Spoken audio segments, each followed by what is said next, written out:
All right. Good evening, everyone. It's Final Fantasy Randomizer time co-op tournament. It is I, Gregory Puff, hanging out with my co-op partner, Dangwoo. We are the upstarts. Dangwoo, how you doing today? Oh, I'm here. Another day of broadcasting, and this is game one of the Summer 2020 co-op tournament. I don't know about you, Gregory. This is the first round, the 16 round of 16, whatever you want to call it.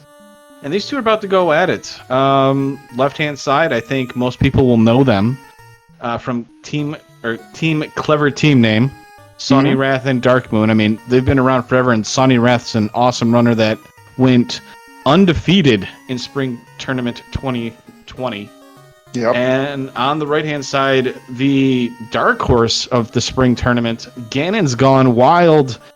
I mean, he came out of nowhere. He came from, I believe it was Zelda, one of the Zelda randomizers, and basically just came out running. It was crazy.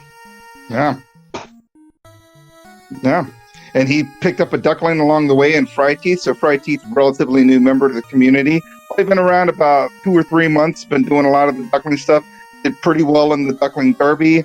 Like you said, Ganon's Gone Wild. Went on a tear in Spring Tournament. These guys are off. So, yes, on the left side, Clever Team Name, Sonny Wrath and Dark Moon. On the right, Ganon's Gone Wild, Fryteeth. What did we see there in Castle Canaria? We got the Lupa Lupa, the Lefanish, with White Magic, Locked Life 2, Heal 3, Xfers all available for our red mages if we got them. Wow. Black Magic with all the sweepers. Right? You got all the high elemental spells, Lit 3, Ice 3, Fire 3, and then you've got the nice Zap instant kill, which is a time element that very little enemies actually have a resistance to, or nobody really, except for Chaos. I think Chaos is the only enemy in the entire game that has time elemental resistance. So Zap could be one of those kind of dark horse spells that you can use in the game. And Sonny Wrath getting the bad news about Lefane there. Man, so what's going on with these flags? I see we've got co-op partners. We've got Lefane and Canaria Castle. What is happening here? Well, we got tired of working alone to try to defeat Chaos. So we decided that, we were going to let our runners partner up with somebody and work together to collect the key items and, win the game. The only hard part about it is we had to find a way to have a server that could share the key items. Well, thankfully, Meridian at BC was able to make one, and then he gave it over to Entroper, and now we're able to have our second annual the co-op tournament. So, yeah. So basically, with co-op, you only share key items. This is going to be a shard hunt seed, so shards are not going to be shared between the two teammates, which means they have to take great notes and let each other know where shards are. We're looking for 28.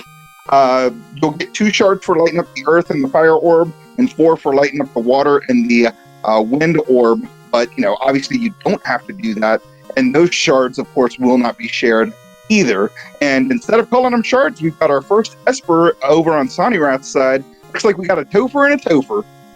Is this game even randomized? I'm looking at these parties here. So over on Last Minute Chaos, we got Ganon's with the Fighter Rainbow.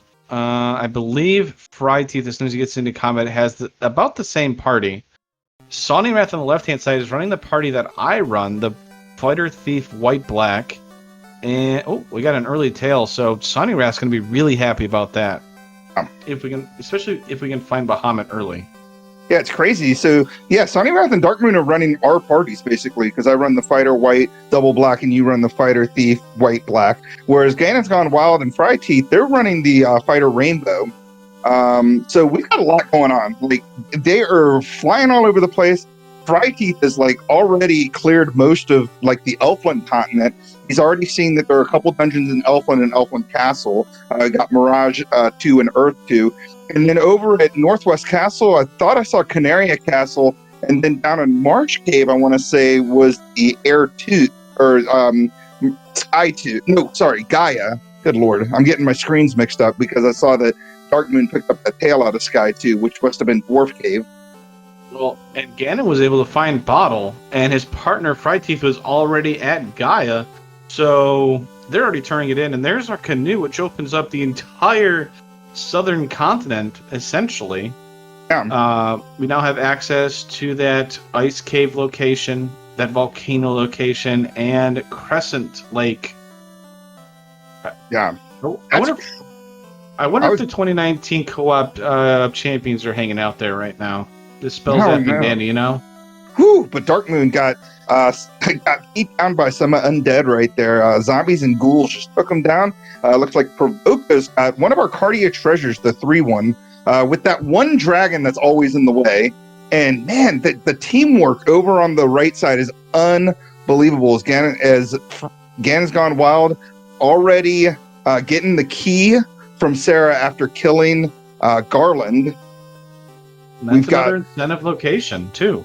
Yeah, because Canaria Locked is incentivized, so we're going to see what we're getting here. Yeah, so for everybody out there, everything's incentivized that is in our flag choices, except for Mermaids and Marsh Locked. Yeah. So essentially, you're going to see them checking some specific locations, like the red dragon tile that's on Carrie's floor in Volcano. You've got the vampire chest, and you've also got the adamant chest that was in Sky Floor 2. Yeah. Along with the Titan's chest, and of course you always got the robot and Sarda and all that other stuff. Yeah. And Dark Moon, unfortunately, I don't think was able to kill Garland earlier, at least make it to Garland, so he's only going to be able to pick up the bottle from the king. I'm not sure if they saw Gaia yet down in Marsh Cave, but they're going to have to make their way down there to get that canoe so they can open up the rest of the world. Now, we do have a free canal, which means we still have a lot going on that they can check free canoe. There's still 3 locations, Melman, Earth, and Titans East, that they can get to right now. Take a look at this real quick, Gregley. 3 of our runners are hanging out in Gaia. Gaia. I mean, you don't really see that very often. Yeah. And of course, we got a sea split right off the top here in Dwarf Cave. Yeah, so right now we've seen dungeons. We haven't seen anybody really diving very far. Like, we know that Elfland and Elfland Castle are dungeons. Got a Silver Dagger +5. And speaking of which, what's up with these number modifiers behind the weapons? Oh, let me tell you, it is the thing that has really taken off. I mean, every now and then, with the Final Fantasy Randomizer, there's a certain flag that kind of takes off. Oh, and we got that Q block, which Last Minute Chaos just got, but to get on it, it's Blessed and Cursed Weapons, or for short, we call it the Blurst. Essentially, they can get a range between -5 to +5. And for weapons, it is ±2 damage, a ±3 hit, and ±1 crit for every point that it has. And then for armor, it is ±1 absorb for every armor slot except for the chest, which is 2 absorb. Yeah. And then, of course, there's an evade penalty, but that's not really much of a big deal, so we're not really going to talk about it much. Not really. But Sonny Wrath, yeah, I mean, you said you saw a cube location. I know we picked up the cube from one of the turn-ins that it was the Canaria Lock check. Yep, so Last Minute Cast actually has it. They just have to go to where that C-split is, and it's on that right-hand side, and they can actually go in there. And there's Frighty's found it. If he goes in that right location there, that right entrance, if you want to call it, of the C-split, he'll find the Q block. Yeah, and right now all these runners really need is they need the floater so that they can get into the air. And the way these flags have been designed, there really isn't a lot of locations you can check once you get the canoe. Normally we have the northern progression turned on where you've got the docks below Mirage and you can get to Onrak and Waterfall without the airship. But in these particular flags, there are no docks there. So you can't get to those areas. So pretty much the only place you can go with the canoe is, like you said earlier, the volcano, ice cave, and then of course you could do the cheeky ordeal check. Yeah. Yeah. Well, and yeah, so Volcanic does bring up a good point. It is called random weapon and armor bonus, or blessed cursed, or if you want to call it blurst.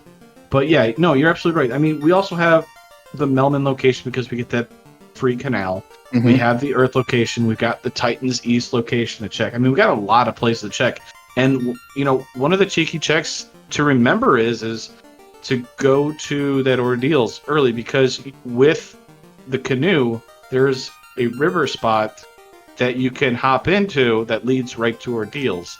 If you've ever played the vanilla game, you're able to do that and actually get your, you know, a promotion early or sorts, and it's actually used a lot for like the Zeus Gauntlet and things like that. Yeah. So over here on Darkmoon's side and Titans East, it looks like we've got Provoca. So that's another key item we can pick up. Pirates can potentially roll skills and spells in this particular flag set. We've got Quadex and Fast over here, which are fantastic spells that aren't sweeper spells. So it's good to have the Quadex if things roll, you know, under 300 HP or whatever. You can knock them out pretty quickly. And then, of course, Fast is instrumental in defeating late bosses in Topher. And we're going to see our first look at the Pirates here as, you know, Darkmoon's going to go on ahead and give them a little bit of the ice action. You know, just see how they feel about being frozen in place. And in about 5 seconds, we're going to see exactly what Bicky has, unless he pulls a dang strat and just doesn't talk to Bicky. Well, it's a bold move, and there's the rod pickup. So if we find that incentive location in Earth where the vampire is, we'll be able to go into that location also. I think it was Quadex. Fast was learnable in level 2, so Quadex is the power word kill spell. Anything that's got 300 HP or less that doesn't resist the death element will instantly be terminated. Yep. It's a great spell. Yeah, so Ganon's gone wild. Diving a dungeon, I'm not exactly too sure where he is, but he's gone through Earth 4. He was just on, he's now on Mirage 1. It looks like he's just trying to get to the bottom to see exactly where this goes. And he's found our first fiend. We've got Lich down at the bottom of wherever he currently is. And I'm assuming he's going to clear all these chests here, because there's like, 10 chests in this one room alone? There is, but I have to admit, I am kind of terrified of this floor where Ganon's is. I mean, we do have the Ice 3, we do have the Fire 3 and Lit 3, so it's not terrible, but like, the bad men just don't care. No. And they come in these huge packs, and they're just like, well, oh my, that floor was very kind. Hello, Masa plus 3. Hello, yeah, Masa plus 3. So Masa, of course, being the best weapon in the game, you get that plus 3 modifier on top of that. And a ribbon -4 in the same little area. Yeah, and that's huge information for Ganon's Gone Wild that he is obviously going to relay over to Fryteeth and tell him right away, one of our ribbons is down here. It's not the incentive ribbon. One of our ribbons is down here. And also the Massa plus 3. So, I mean, Massa, already has 56 damage, which means you add that plus 3, you're getting up to 62. It's pretty crazy. But Blaze coming out. He made he didn't use that life 2 to raise up his knight. Oh. His fighter that died early, he must have forgot that he had life 2. Wipes out from Blaze mummies. Yeah, and mummies he tried to cast Ice 3, which is not going to work as well. You might as well just cast Lit 3 or Fire 3, obviously, over that. But yeah, so now figuring out exactly where Ganon's Gone Wild was. Of course, he was in the Matoya's cave. We know it's a few floors down. He's got to get through this Earth 4. He's got to get through one other floor, and then he's got to get through that Earth 1, and then he's got to get through the Sky 1 to finally get down to Lich there. So it's not like a huge time loss, and it's definitely worth getting down here to get those, get all those items that he left down here. If I'm him, though, I check that Masa chest. I don't remember there's any shards or anything being on anywhere else. You get the Masa, you get the ribbon, you put that Masa on your fighter. You say, okay, I'm taking out Lich. Because what's Lich really going to do? Honestly. No. even a clamped 250 Lich, which is what we're looking at right now, Lich is going to roll between 400 and 1,000 HP. So unless Lich has like a crazy skills or spells list, I still think that with fast Lit 2s and all that stuff, he could probably take Lich out and get those extra 2 Espers and not have to worry about coming back here again. Yeah, because, I mean, I think it'd be a safer route to just do that way instead of exiting out. Oh, absolutely. But I guess he's going to walk it out instead. I mean, I understand it, and it makes sense to a certain degree. And you know what? Maybe he just doesn't want to wipe again. So, you know, I don't know, man. That Earth 4, though, this is a scary floor to be on. There's tons of different enemy packs on this floor. I mean, I don't think he's got any absorbs, so he runs into wizards. Those things, obviously, wow! Look at that hero run to get out. He just told the upstarts to shove it. Yes, he really did. Hey, upstarts!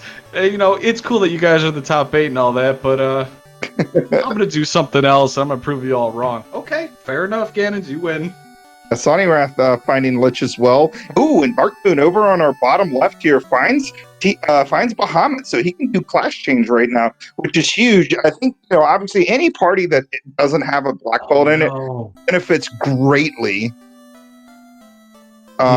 He's going for. He didn't check those chests. I don't think he picked up Masa. I don't think he did either. Which is, I think maybe he might go back. I just can't imagine leaving that whole room unexplored because 10 chests. There's no reason not to check that, especially when we're in shard hunt mode. And he's going for the. Yeah, I was gonna say he's going for it. He's way less equipped compared to Ganon's Gone Wild, and he's going for it now. Zap is a decent chance of hitting here. I believe it's like about a 20% chance to hit is Lich 1. It's a little bit lower against Lich 2, but it's definitely a chance. Unfortunately, the Black Wizard goes down. Oh no. Yeah, this is not good. And hold another one of those. Oh no, hold has like just insane accuracy, and he's not doing any damage to this Lich. We talked about it earlier, how Lich was probably not going to be much, and he walks away from this dungeon. And if he's walking away after a wipe, he did not check any of those boxes, which means he does not know about the ribbon, and he does not know about the mass immune. And at this point, I can't imagine them going back there for any reason. Well, okay, so let's take a minute here and let's talk about, for anybody that doesn't know, why we make such a big deal about the Masa, which you already brought up is essentially the best sword in the game, right? Mm-hmm. But you couple it with the fact that you get a ribbon that essentially gives you resistances to all elements. None of the Fiend fights that you take on, the first fights have anything that's really dangerous. So a ribbon essentially protects you. That's the reason why Gregley and I said, you take that fight. You got the best sword in the game, and you got a ribbon to protect yourself. And Lich is really weak. Yeah. What's he going to do? Yeah, I hear you. I mean, with the Masa, you could have landed some hits. You had fast level 2. Of course, the zap that he had, try to go for the insta-kill and stuff like that.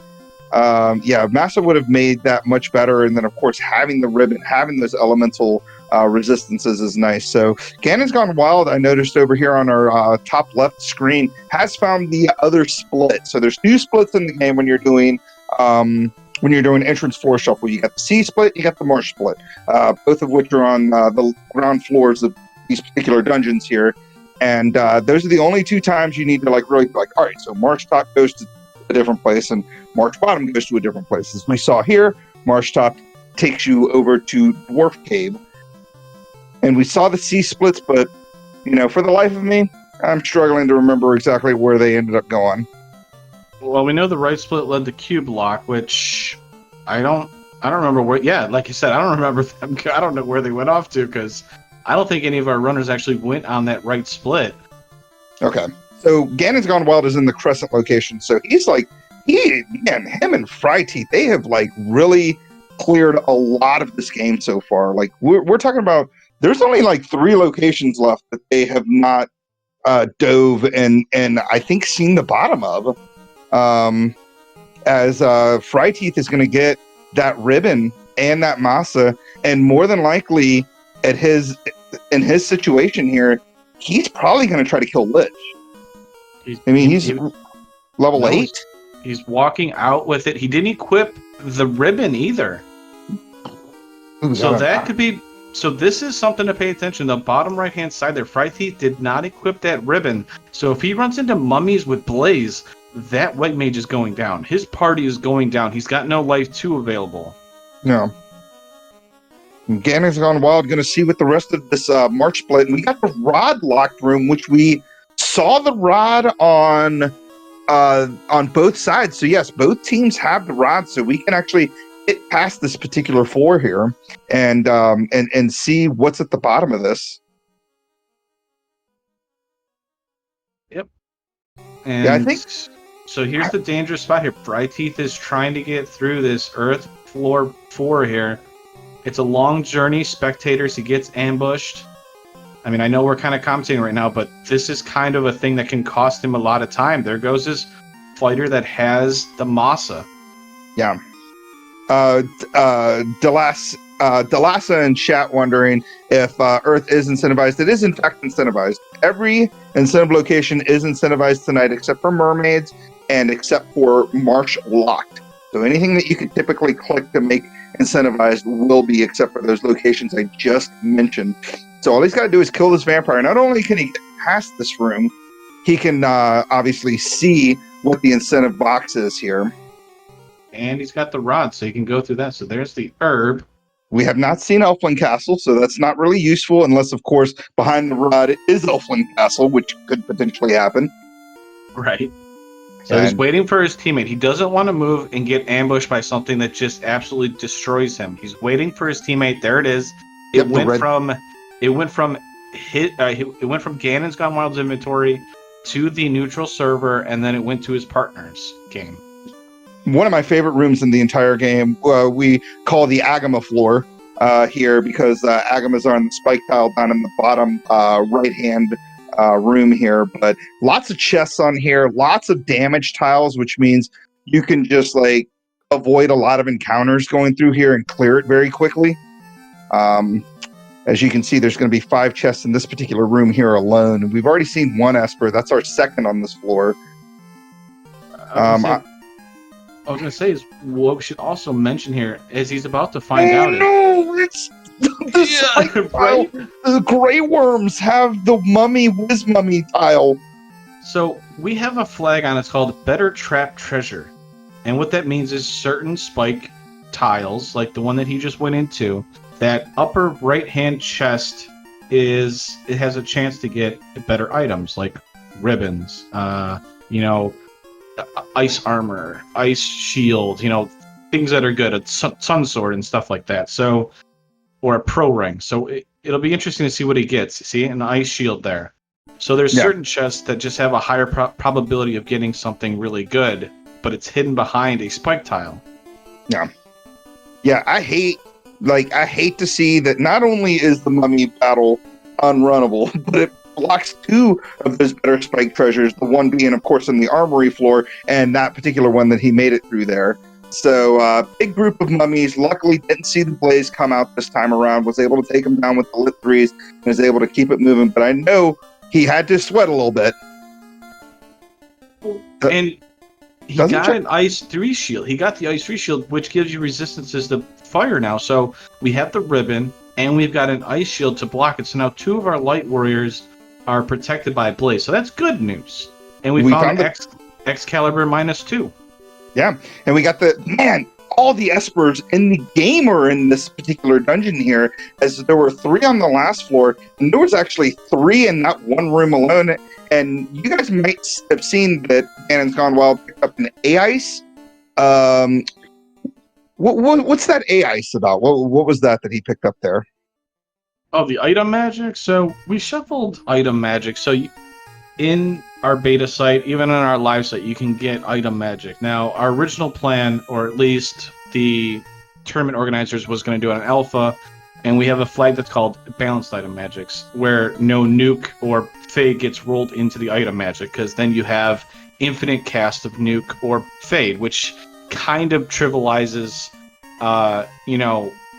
difficult your dungeon dives. Yeah. And Ganon's actually not going to check that Earth Better Trap spike tile. It's that room, that small room that he just went by. Yeah. Kind of surprising again. I don't know if he's seen what's on the Earth tile to know. But yeah, back to what we were talking about. So the AI actually is the defense sword, but the defense sword always casts ruse. So we've rolled in the clearly better spell in ice. Protects against ice elemental. It is Right. it's a sweeper spell for your party. So it's multi-target. So everybody can be protected from just ice. Hooray! And hooray! And we found Ice Cave over on Sonny's side. That's insane. Somebody's talking about a Vorpal. Where did we see a Vorpal? Look, they're probably just hoping it showed up. There was no Vorpal there. I'm just kidding. I don't know. I'm just kidding. Well, Dark Moon is more than likely going to check that room, or he's not. No, he's not checking anything. No one cares. He teased us like this. He acted like he was going to go in there, and then he didn't. Yeah. Fry found it in Mirage 1. Oh, is this game even randomized? What is Vorpal doing in Mirage 1? And it looks like we got a fire, not a fire 5 shirt, but a White fire shirt +5. So it's only going to cast fire 1. So that's a white shirt. That gives, what is it?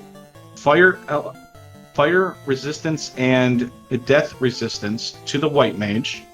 Yeah, that's huge. And the +5 modifier makes it like the same as an opal bracelet. So it's going to be huge for that white mage to equip. And yeah, like you said, death elemental and fire resistances on that white shirt there.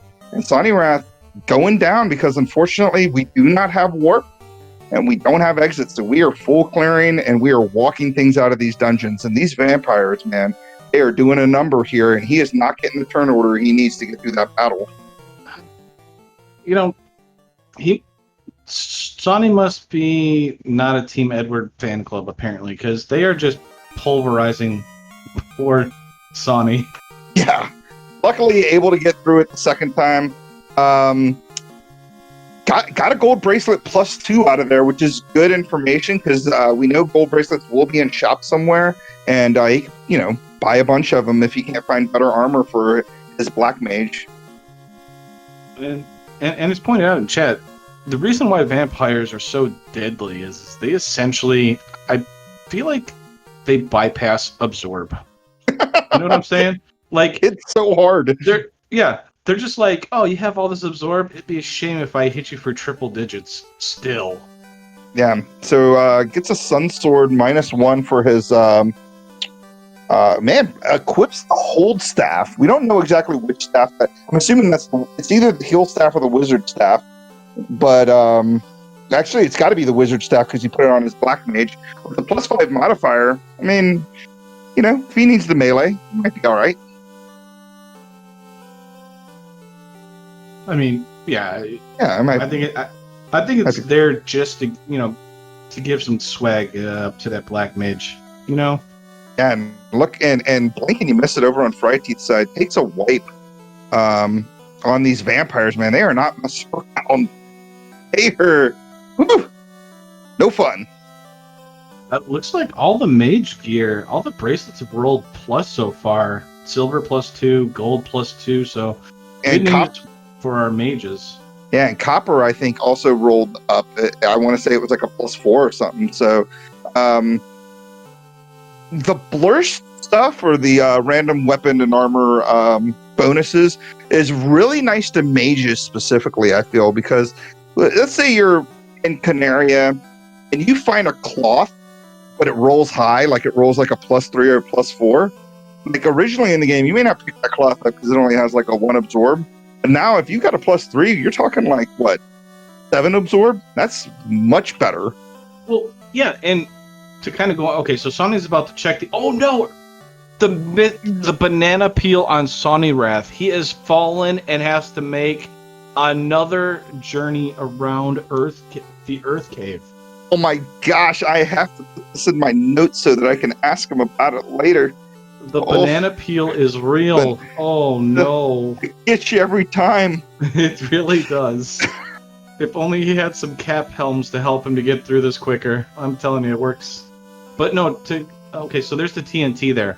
But so the one cool thing about the blessed and cursed weapons and armor is the capes or caps. Yeah. Those things when they roll +5, that's 6 absorb. Now you actually have really good gear that's cheap. Gloves that are in your gauntlet slot can be really useful early on your mages.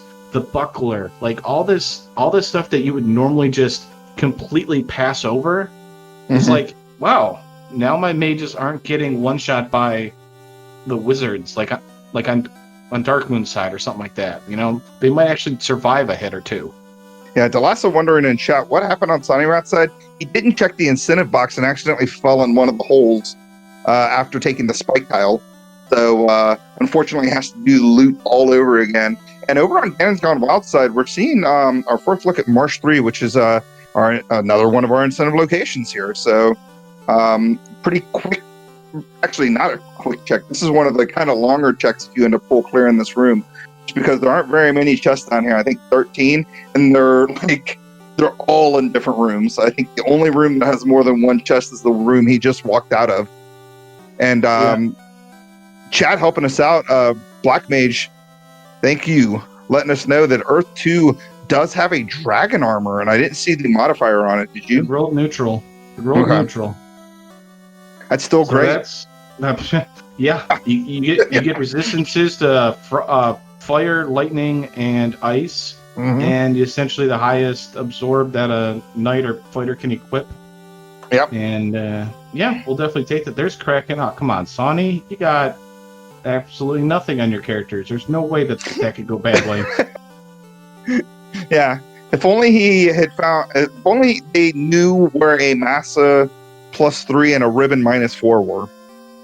Right. So I mean, that's kind of so. To kind of go back to it for everybody out there that may have just joined, Last Minute Chaos found Massa +3 and a Ribbon -4 in the same room, and that led to where Lich was.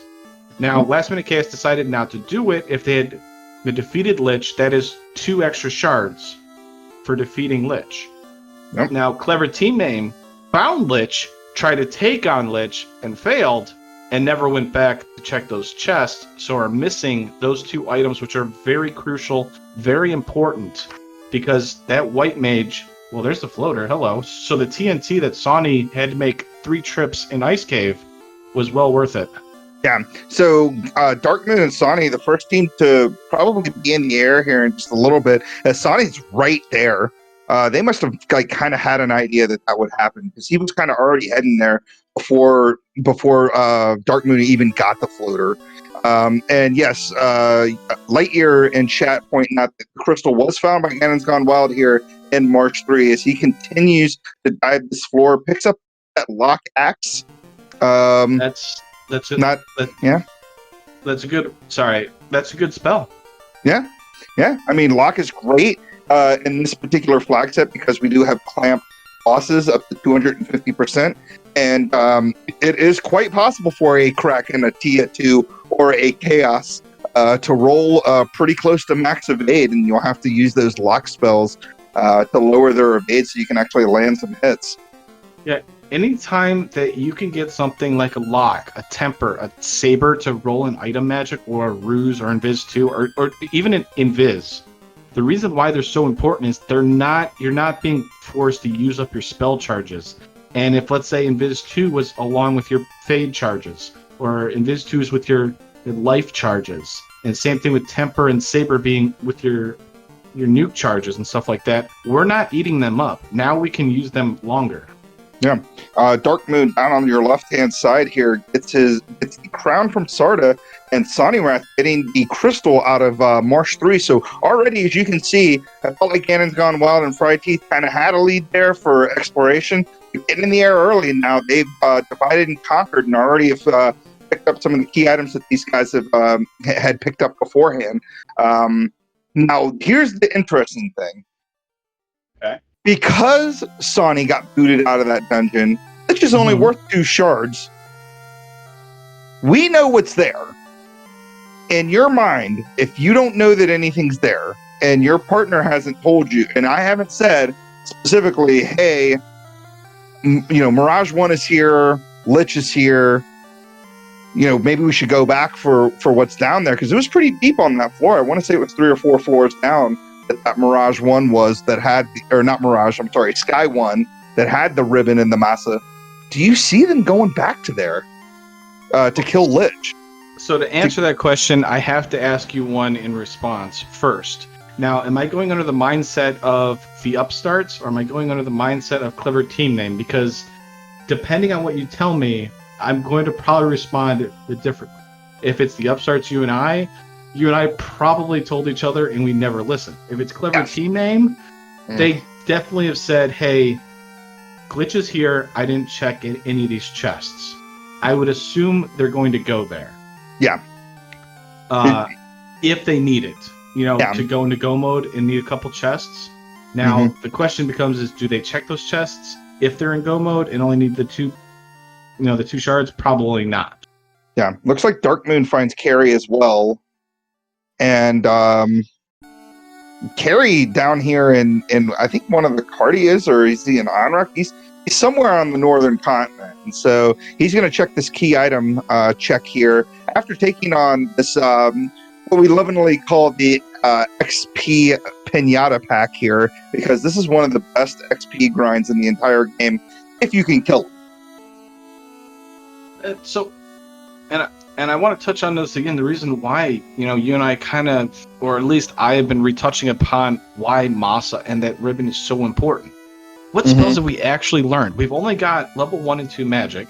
We have a fast, and we've got elemental spells. Yep. What are we going to use against Carrie in this situation? Nothing. Darkmoon's essentially going to have to leave now because I guess he's got Xcal. Actually, yeah, but I think he found Xcal, didn't he? Yeah, Sonny, one of them definitely had Xcal, but unfortunately, over on Darkmoon's side, that Pinata pack that I mentioned earlier gave Darkmoon kind of the beating here, as he's only down to his fighter and Black Mage, going full on Artea strats here, and apparently he's going to run 2-man just to try to get out of here, I guess.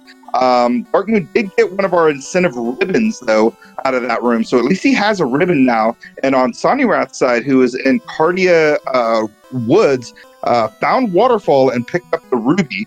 And we do know that Titan's Trove is in Melmond. So, oh my god, we got map strats over here on Fryteeth's side. Exciting stuff.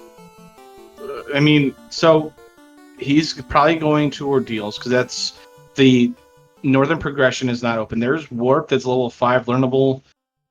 So that's nice spell to have. We can learn that at level 12 for our Black Mage. That's actually a huge pickup, I think. Warp and Exit are invaluable in these kind of seeds, in my opinion. If only Sonny had it before. And there's Crescent. Yeah. The Spells Up and Danny are there. I can actually see them right now planning their round 8 opponents right now. Yeah, they are taking on the team of Chadbert and Hyped Nova BBC starting next week in the Elite 8. So right now, you and I, the upstarts, we already have our Elite 8 match set up against Davis and Demon RHK, and that's going to be Monday night, right? 10 p.m. Eastern Daylight Savings Time? Yeah, we're gonna hang out there, and we're gonna try and take them on after they were able to beat the Trash Island bake sale. Somehow they snuck a recipe over at Lord Fizzlebeef's side, and he got caught up in trying to make whatever, crazy the cooking thing they gave him. Yeah. So Sonny Wrath getting the slab. We know we're both Melman and Lefane are. Melman, of course, in this Cardia Swamp here, which he's about to go back to so he can do the slab turn in. And then Lefane over in Canaria Castle. And Sonny Wrath saw Ordeals in Cardia Grassy and just kind of noped out of it as Darkmoon is clearing the Onrak location. So we know that Onrak, or cleared the Onrak location. We know that, but he's making his way over to Crescent right now and just kind of doing some stuff, hanging out, Bottom right-hand side, the Bridge of Destiny has been found. I think that's Ordeals? I don't know where. Pretty sure it's Ordeals. Because he did map strats, and there's only one place he could go to in the northern continent without the floater. So the reason why he's not going there, for anybody that doesn't know, it is a oh, it was OnRec. Yes. Good point. Thank you for pointing that out there. So it's a required war mech. The robotic chicken is required. That means 1,000 HP or more we got to cut through.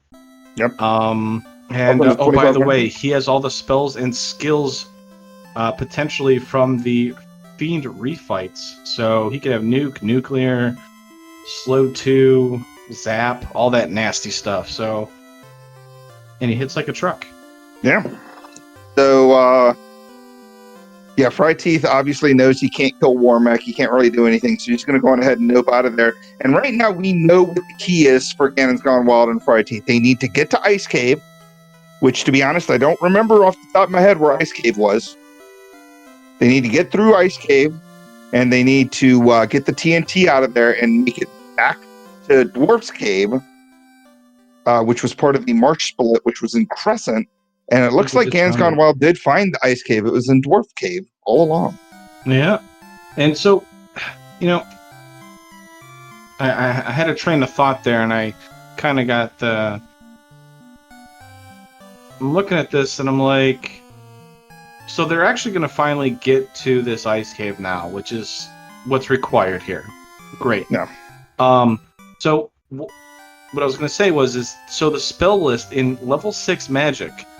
Cure 4 and Viz 2 rolled in the same thing at level 6. Very unfortunate, because level 6 generally you're not going to get a whole lot of spells. Maybe 5 at most. You know, kind of depending, especially in this thing, because you're not going to level that far. You're going to get maybe 25 to 35 at most. So you might get 5 or 6 casts of that, and Invis 2 takes up so many charges to get that max evade. And with Cure 4, I mean, it's essentially, we're going to have to hope for Invis 1 and Ruse to be night learnable and, you know, level 3 magic. Yeah, I mean, it's kind of one of the upsides to Fry Teeth and Ganon's Gone Wild going rainbow strats is they are going to at least have 2 casts of that in Viz 2, because, of course, we know in Viz 2 is Red Wizard learnable. If these guys ever find the tail, they'll be able to do that. Unfortunately for Sonny Wrath and Dark Moon's side, they'll only have 1 white caster being able to cast that in Viz 2, which obviously gives them less castings of it, right? No, yeah, and that's the one good thing about having the Fighter Rainbow or the Thief Rainbow is you're hoping that Red Wizard is able to, you know, learn some of that stuff. And unfortunately, these Wiz Vampires are just going and bodying poor Ganon's White Wizard. Giving him the treatment here. And I did notice something that we missed in Melmond. Fade in both the Red Mage and White Mage learnable slot there in the first slot. So that's really good. That's a good sweeper for this particular party that's kind of hurting on non-elemental sweepers. But yeah, these vampires are just not playing around, as Ganon's Gone Wild is going to take another wipe trying to get through Ice Cave here. Oh, so it was C-Split. So interesting there that the C-Split also had the Ice Cave incentive location. Okay. Making his way through ordeals. This is one of the few incentive locations we haven't seen yet to see where it is. And I'm trying to think of what we've seen so far. I mean, we've seen Slab, we've seen Bottle, we've seen TNT. We've seen Adamant yet? I don't think we've seen Adamant based on our tracking. We're watching the same people here on the right-hand side. Both of our runners know that they got to get through Ice Cave. So they're hoping that by having an overloading of two members, they're able to get through this, and they're just having a hard time getting through. Oh, Fry Teeth equipped that ribbon. Yeah. I think he realized that he doesn't have it equipped. Okay, good. Good. Just now figured out, man. The Esper despair, or the Esper difference between Ganon's Gone Wild and Fry Teeth is unreal. I think Fry Teeth only has 2 Espers right now, where last time I checked, Ganon's Gone Wild is pretty close to like 8 or 9. So it just goes to show Ganon's Gone Wild able to find Espers, hopefully taking good. Oh, he's way higher than 8 or 9. Looks like he's at 14 when he just pulled up his menu there for a second. Yeah, Um, he's been doing a very good job, and he hasn't even found. I mean, he hasn't even taken any of the fiend fights that he's seen. no, nope, out of the whole. Oh no! No, another unrunnable pack. So Sawney makes 3 trips through Ice Cave from a slip on the banana peel, able to get through in one shot. Ganon's and Fryteeth, both together trying to get through this dungeon, have been wiped out a combined total of about 5 times already. I'm saying this is something I wouldn't normally say because I'm not team. I'm not team Thief, but I think that Thief kind of helped Sonny Wrath get away from the battles he didn't want to have to deal with. I mean, I That's have the to power say, of the thief. yeah, we found the black shirt there. It is a rolled from Ice 2 to a rub, which, it's a good spell. It protects you against Death Elemental. And yeah, that's it. It's Oh does no, bottom right. It's the ice incentive. We're down to a white mage and hopes and no, the crit. Oh, he was so close. yeah, and that's the eye tile that they're stuck on, right? That was the eye tile. It's got lobsters and sea snakes and lobsters. So last minute chaos. So I want to point this out also. So last minute chaos, at least on Fryteeth's side, hasn't really equipped much of anything. I think there was caps and gloves that were available that rolled up. And I did see it on Clever Team Names that they equipped those. So they were able to negate a lot of that damage. But Sonny Wrath with that thief was able to run through, and with these clamped enemies and stuff like that, Lit 3 doesn't necessarily do that because sea snakes have actually a very high amount of HP. Yeah. Or can roll pretty high, and they're nasty. See, look, not lobsters with 3 hits, 4 hits. Yeah. So I don't mean to cut you off here. I just wanted to point out over on Sonny Rat's side that in Sardis Cave, you made it down to the bottom. Got the Matoya's Cave. How dare you? I know. I didn't even see. I wasn't like the worst part is I completely missed. No, Matoya gave the adamant, but he found the Thor's hammer, which rolled to Bane. Not only rolled to Bane, which is going to be useful in their battle against Tiamat and Kraken if they decide to take them on, but it rolled a +5 modifier. So that's actually a pretty decent melee weapon for their white mage. I'm not sure how much melee their white mage will be doing, but there's the third ribbon in the French vanilla location in Sky 3. I say French vanilla because the ribbon is actually in Sky 2, but whatever, you know what I'm getting at here. I know what you're talking about because we're turns teammates. into the loot, and the crown is required. So you gotta go to Volcano to get the loot. And right now, loot. That's in the no mode. We just need shards on Clever Team Name side. Yeah, pretty much. Yeah. The thing is with Shard Hunt and Entrance Floor Shuffle, really, with these particular flags anyway, the only thing you really need to beat the game is you need the canoe, because you got to be able to get to the Raycon Desert. You got to get the floater, because you got to get in the air, because you're not going to find very many shards without getting in the air. And you got to find the loot, and you got to find the key. The other stuff could potentially be optional, depending on where the cube locked and where the rod lock locations end up taking you, where the chime ends up taking you. Of course, if Mirage, rolls like a Cardia that doesn't really have anything in it. But right now, yeah, Sonny Wrath and Dark Moon, all they need is Espers and levels, and they're pretty much good to go. The only thing they're really missing out on, of course, is that Massa, and we know where it is.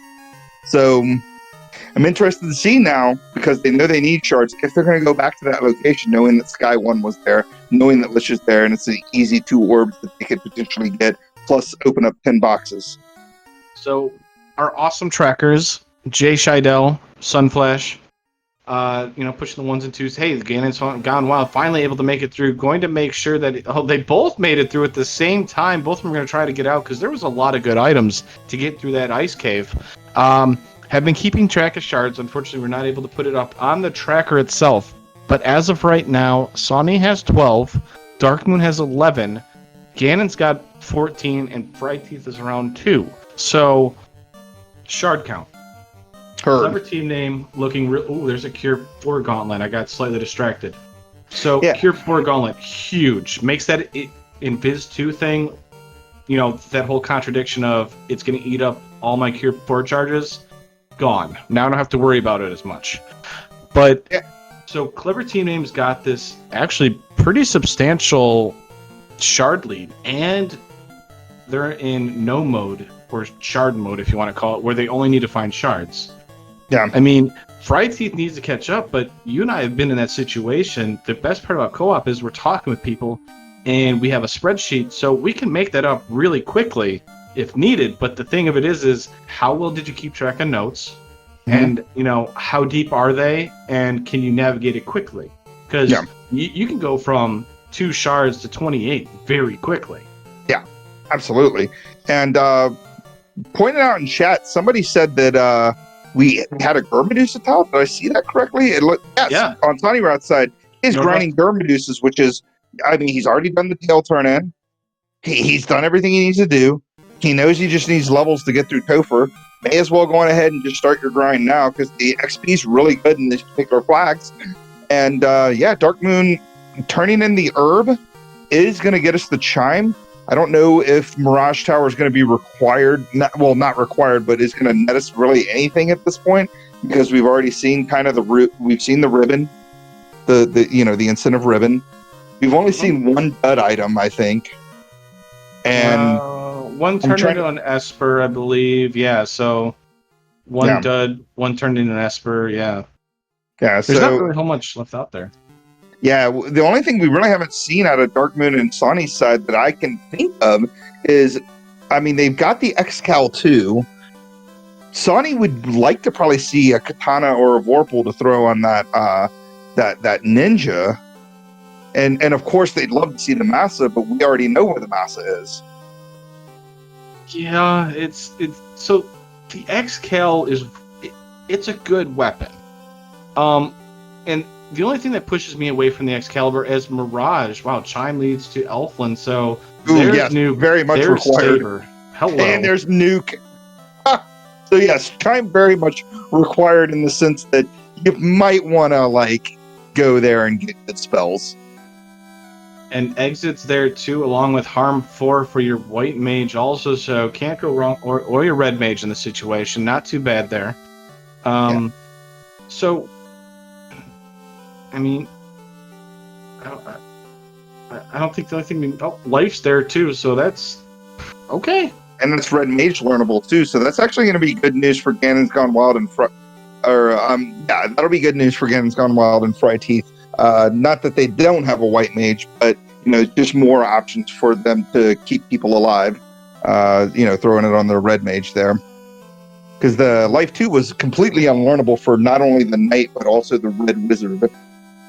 So, as you and I said, Mirage absolutely required. Cake was there. Oh. The Gloom Chew has said it. Level 4 has the cake. It is absolutely required. Now we can take out Lich 1 and Lich 2, no problem. Yeah, so, and over on Ganon's Gone Wild side, or Last Minute Chaos, we didn't mention it, but they are finally in the air after, that whole horrible ordeal in Ice Cave. I'll have to make sure I keep notes of that for them. See how they felt about that Ice Cave. We can ask about later, but yeah, up in the air, finally able to start getting some exploration done. Right now, I wouldn't say substantial lead, but yeah, Sonny Wrath and Dark Moon, I'd give them 10, 15 minutes probably if I had to put a number on it, especially since Sonny Wrath found the grind too.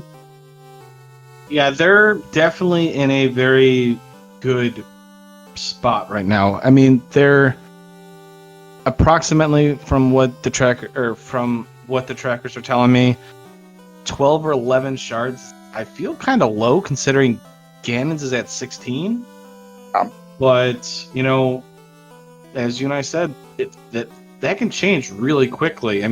Both Clever Team Names members have been all over the world, so as long as you keep a good spreadsheet, you keep your good notes, your teammate can find out where these shards are very quickly.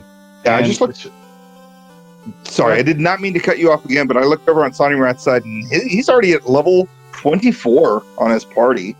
So he's got some levels. He's feeling pretty good about himself. And we got the rare Tyro. Oh, no, sorry. I thought that was the T-Rex, but his palette swap messed me up. I was like, I didn't think Tyros rolled down there. What are Tyros doing around? Or I'm not, sorry, not Tyros. T-Rex is doing around Lefane. This doesn't make any sense. Well, yeah, and they have damage poison too, so not the nicest of things. Yeah. So I guess to kind of, because we're kind of almost there into the end game, we're going to be seeing more of the fiends. We talked about Lich 1. We talked about how the bosses are clamped. So it's from 100% of their original HP up to 250%.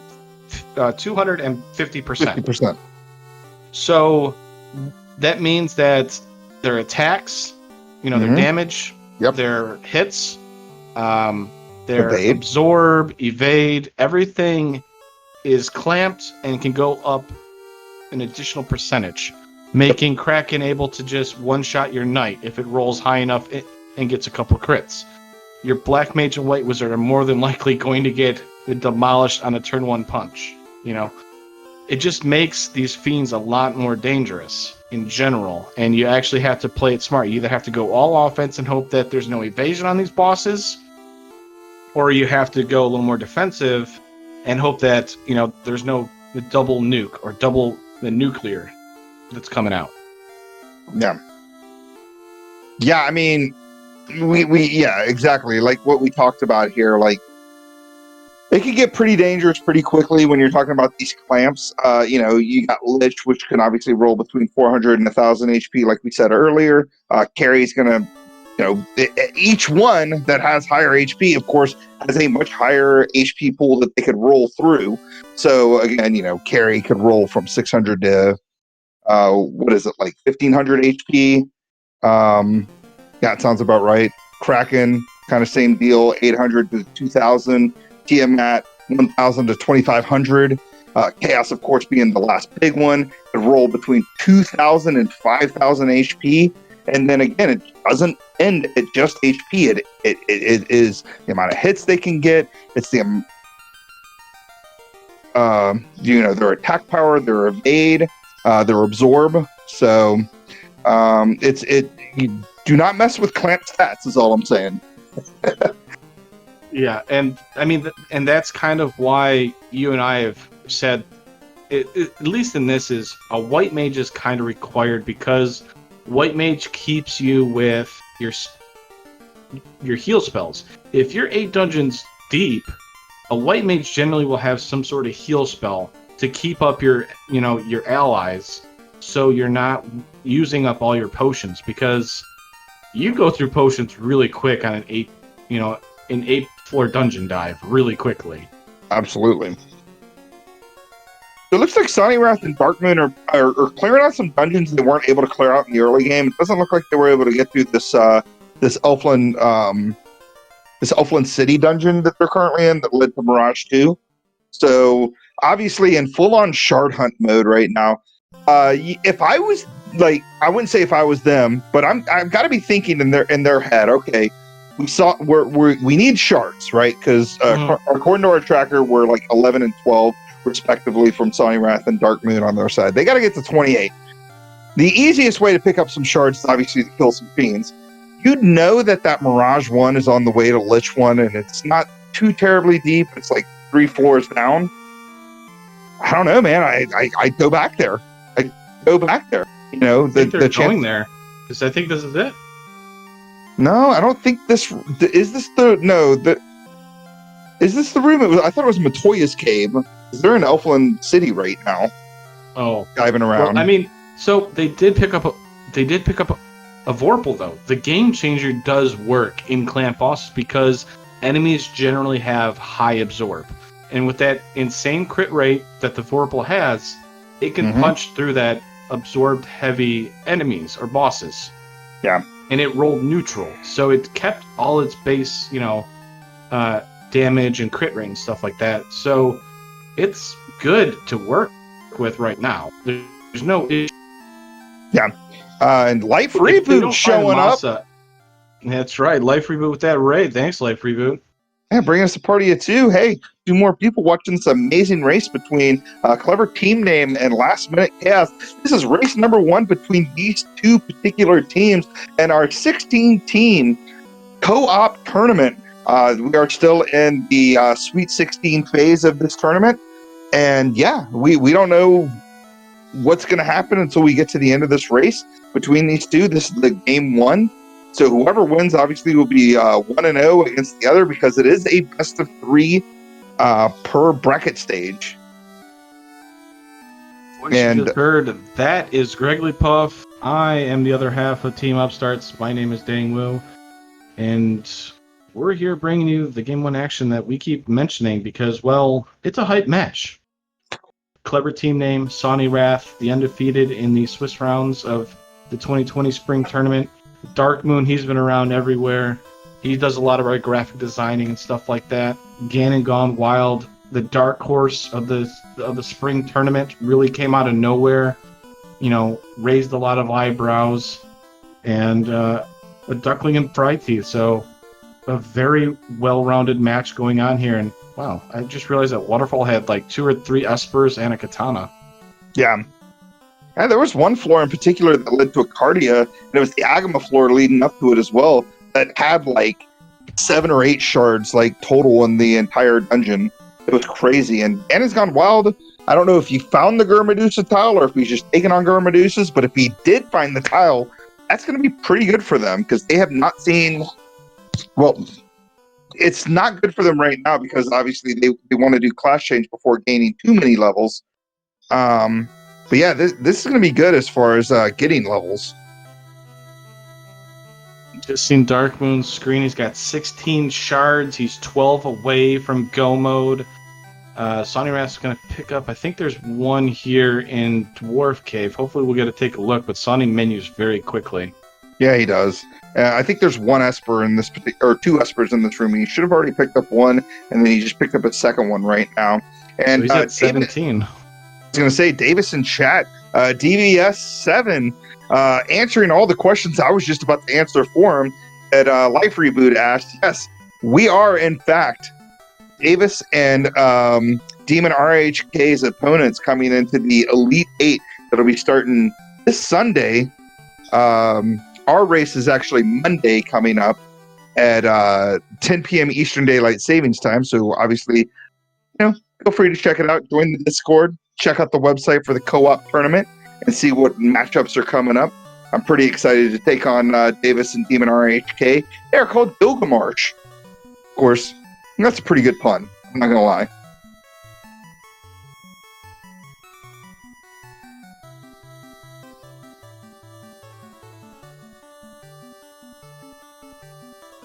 Looks like Sonny and Dark Moon are in the same dungeon. Which one does this lead to here? Where are they going? Oh, they're grinding. They're going together to grind the Gerbedusas. Yeah, because I was wondering the same thing. What are these two guys doing? Hey, with that Vorpal, they may not go back down there. According to our tracker, it looks like Dark Moon and Sonny are both up to 16 now. And 17 and 16, which means at this point, Sonny only needs to kill a Kraken and a Tia and get 1 more Esper, and Dark Moon needs to do the same and pick up, 2 Espers.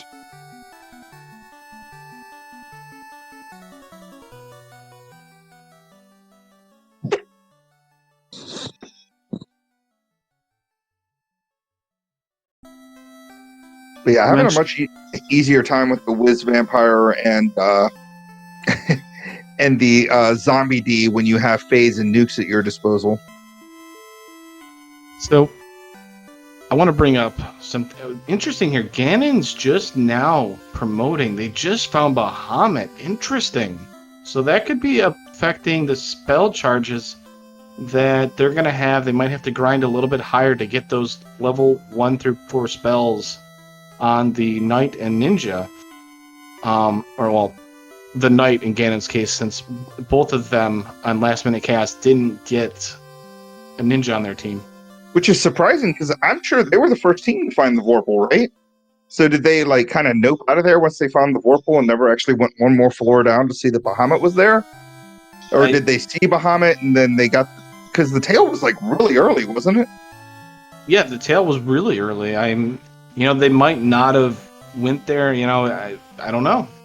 Yeah, I mean, a lot of things happened, and wow. So Sunny Wrath and Dark Moon, instead of grinding what we thought was going to be the Gurmadusas, the Whiz Vamps and Zombie Detail instead.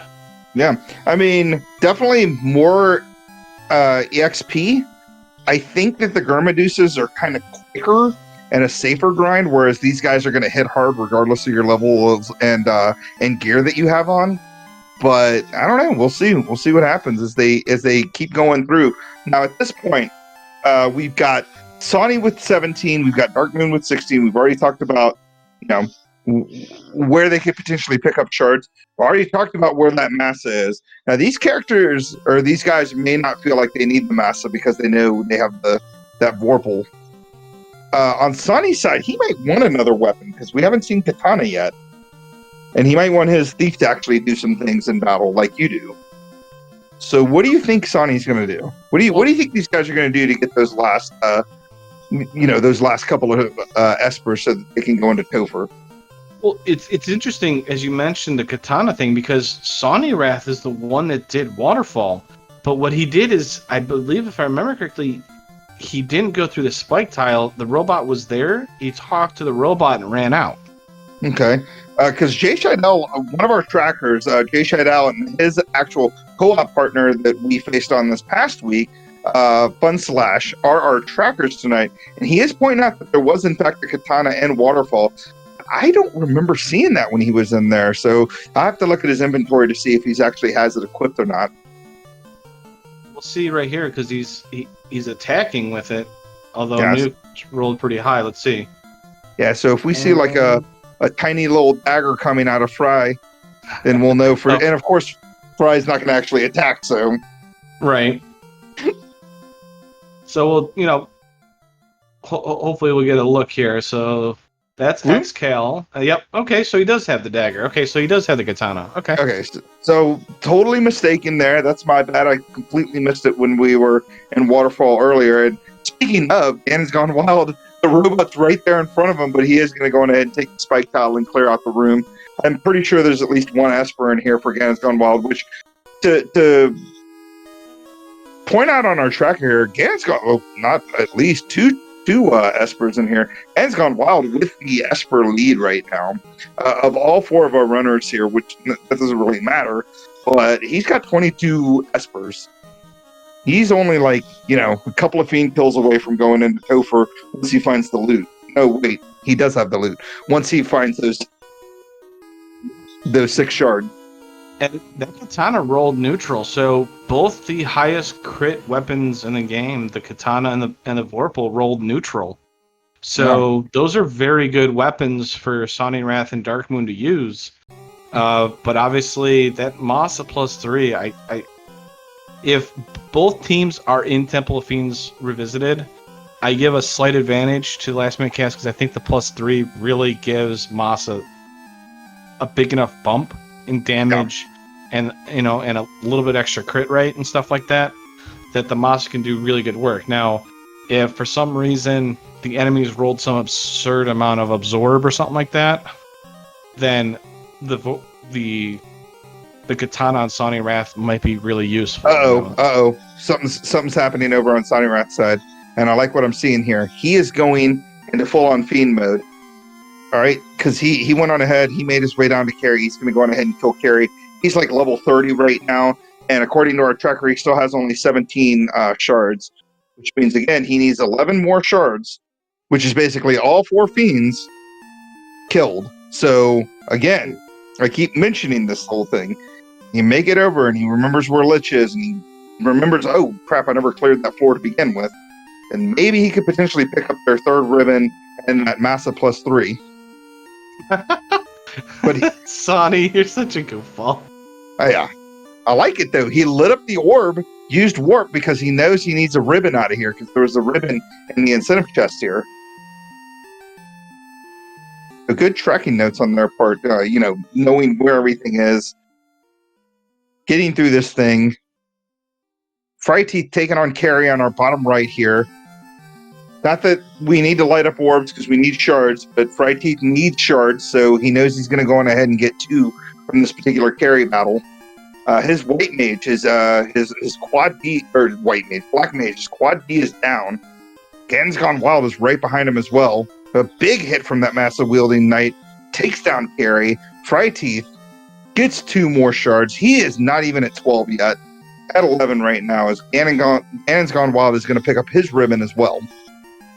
And probably light up 2 more shards for him, getting him to the 25 shard mark as Dark Moon continues to grind.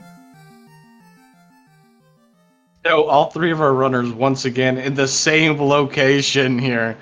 Sonny, Ganons, and Fryteeth were all in Gaia at one point. And then they all ended up here. Do you see where Sonny's going? Do you see where he's going? He's going for it. He is a runner after our own hearts. Do you remember what was in Ordeals? Probably not. It's fine. You don't remember the things I say to you half the time when we're doing this thing. Where's our spreadsheet, Gregley? I mean, you're not keeping notes for me. I mean, I could listen to our trackers, but past this on-rack location, he is going to go to the Bridge of Destiny. That's right. And we don't have to get any robot chickens out and chat. We don't need robots. We don't need robots or anything like that. So we know that Warmech is required. And Sonny Wrath wants to kill him a Warmech and light up 4 more orbs. Or 4 more shards. It's an interesting call. I mean, it's definitely not for experience. We're already 32. This is purely for the shards. There's just no ifs and buts. This is for shard count only. Dark Moon is going back. He knows he needs the shards. He knows he needs them, and they know they did not clear this floor. He gonna get a second ribbon and Massa, or are they in strict go mode, get shards and not even worry about picking up chests? We don't know yet, but he's there. And we've got evasive. Yeah, Warmech took out that white mage, did not care. We haven't hit it once yet. Both light warriors in that top slot have missed on Sonny Wrath. Haven't even hit, even with a fasted ninja. That's upwards of 10 shots. Oh, finally we're critting through because of that lock 2. Yeah. So lock 2 lock 2 lowers that evade. And of course, now that everyone's dead, he's throwing out poison stuff. We know we got to get to at least 1,000. We know we have to. That's not the one we wanted to kill. Xkill finally gets through, but non-elemental tornado. Tornado takes him high down. Rolls. That's a high roll on that tornado. Takes down Sonny Wrath. And on Dark Moon's side, he just walks right past all those chests. He needs espers. And there's 10 chests in that room. He's got warp. It wouldn't take long to check those chests. But I get where they're coming from. They're an hour 11 in. They need. Maybe he lights it up. Maybe he warps back. And then he checks it, and then he can exit. Okay, maybe. We're going to give him a benefit. Right, I'm freaking out for no reason. Okay. Come on. There's no way that he's going to leave, right? There's no way. He can't leave. He's gonna do what Sonny did. Sonny lit the orb, and he warped back. He's going to do it. Have faith in him. No way. There's no way. I am willing it in the world. He's gonna leave. No, he's going to leave. Yeah, he's going to definitely leave. Hold the up button. Bye-bye. No, don't leave. Don't. Oh, you left. God. Oh, it's just so heartbreaking. It's just right there. There's so many, you don't even need to kill all the things. There could have been 4 espers in that one room in those 10 chests. That's all I'm saying. Warmech doing Warmech things. Almost one shots the knight on Sonny Wrath's side for 484 damage. We're trying to get invasion stacks. Cure 4 Gauntlet is an amazing item magic here. Top right, going up against Carrie. We know it's not much going on with Carrie, so we're gonna keep with the Warmech fight, which is 1-0 against Sonny Wrath already. More evasion stacks. Now we're tempering that ninja. That is 3 evasion stacks. Warmech's already down to 1 hit. This is amazing. We're still not able to hit Warmech, though. His evasion is too high. Who knew that a robot chicken could be so evasive, so agile? Well, to be fair, in vanilla, Warmech has pretty high evade, so it can only go higher at that point. So he's no longer a robot chicken, he's like a robot monkey? Got it. Yeah. Yeah, pretty much. Oh my goodness, the crits on poor Dang. Somebody save me. Dang. With 74 HP, throws out that heal 3. We got more hits coming out. Man, this battle, the longer it goes on, it just gets scarier. We don't know what Warmech has, but Warmech goes down to a big old hit for 717. That's a big party right there. 34? Level 34? Yeah, about 34. So we're going to call it the Robot Emu from now on. Thank you in chat for that.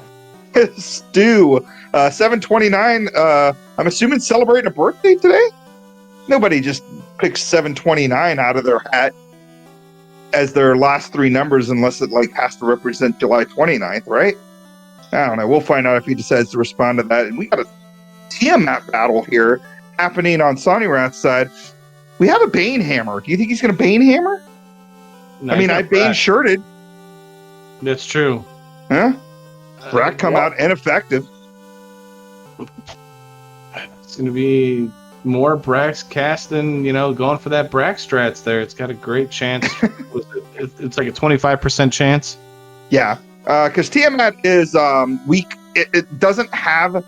Isn't weak 2, but doesn't resist poison / stone status, which is why Brack and Bane will land. And Brack has a higher accuracy rating. And Brack does land. So, the Tiamat is weak to poison. Kraken doesn't have a resistance to it, but it has a low enough MDef, which is why Brack and Bane can work on Kraken. Got it. I just thought it was like the resistance thing. But yes, you were absolutely right. Not going to argue with you there. Sonnyrath is up to... Our tracking notes, I don't think I've updated yet, but he's got to be up to 23 shards at this point.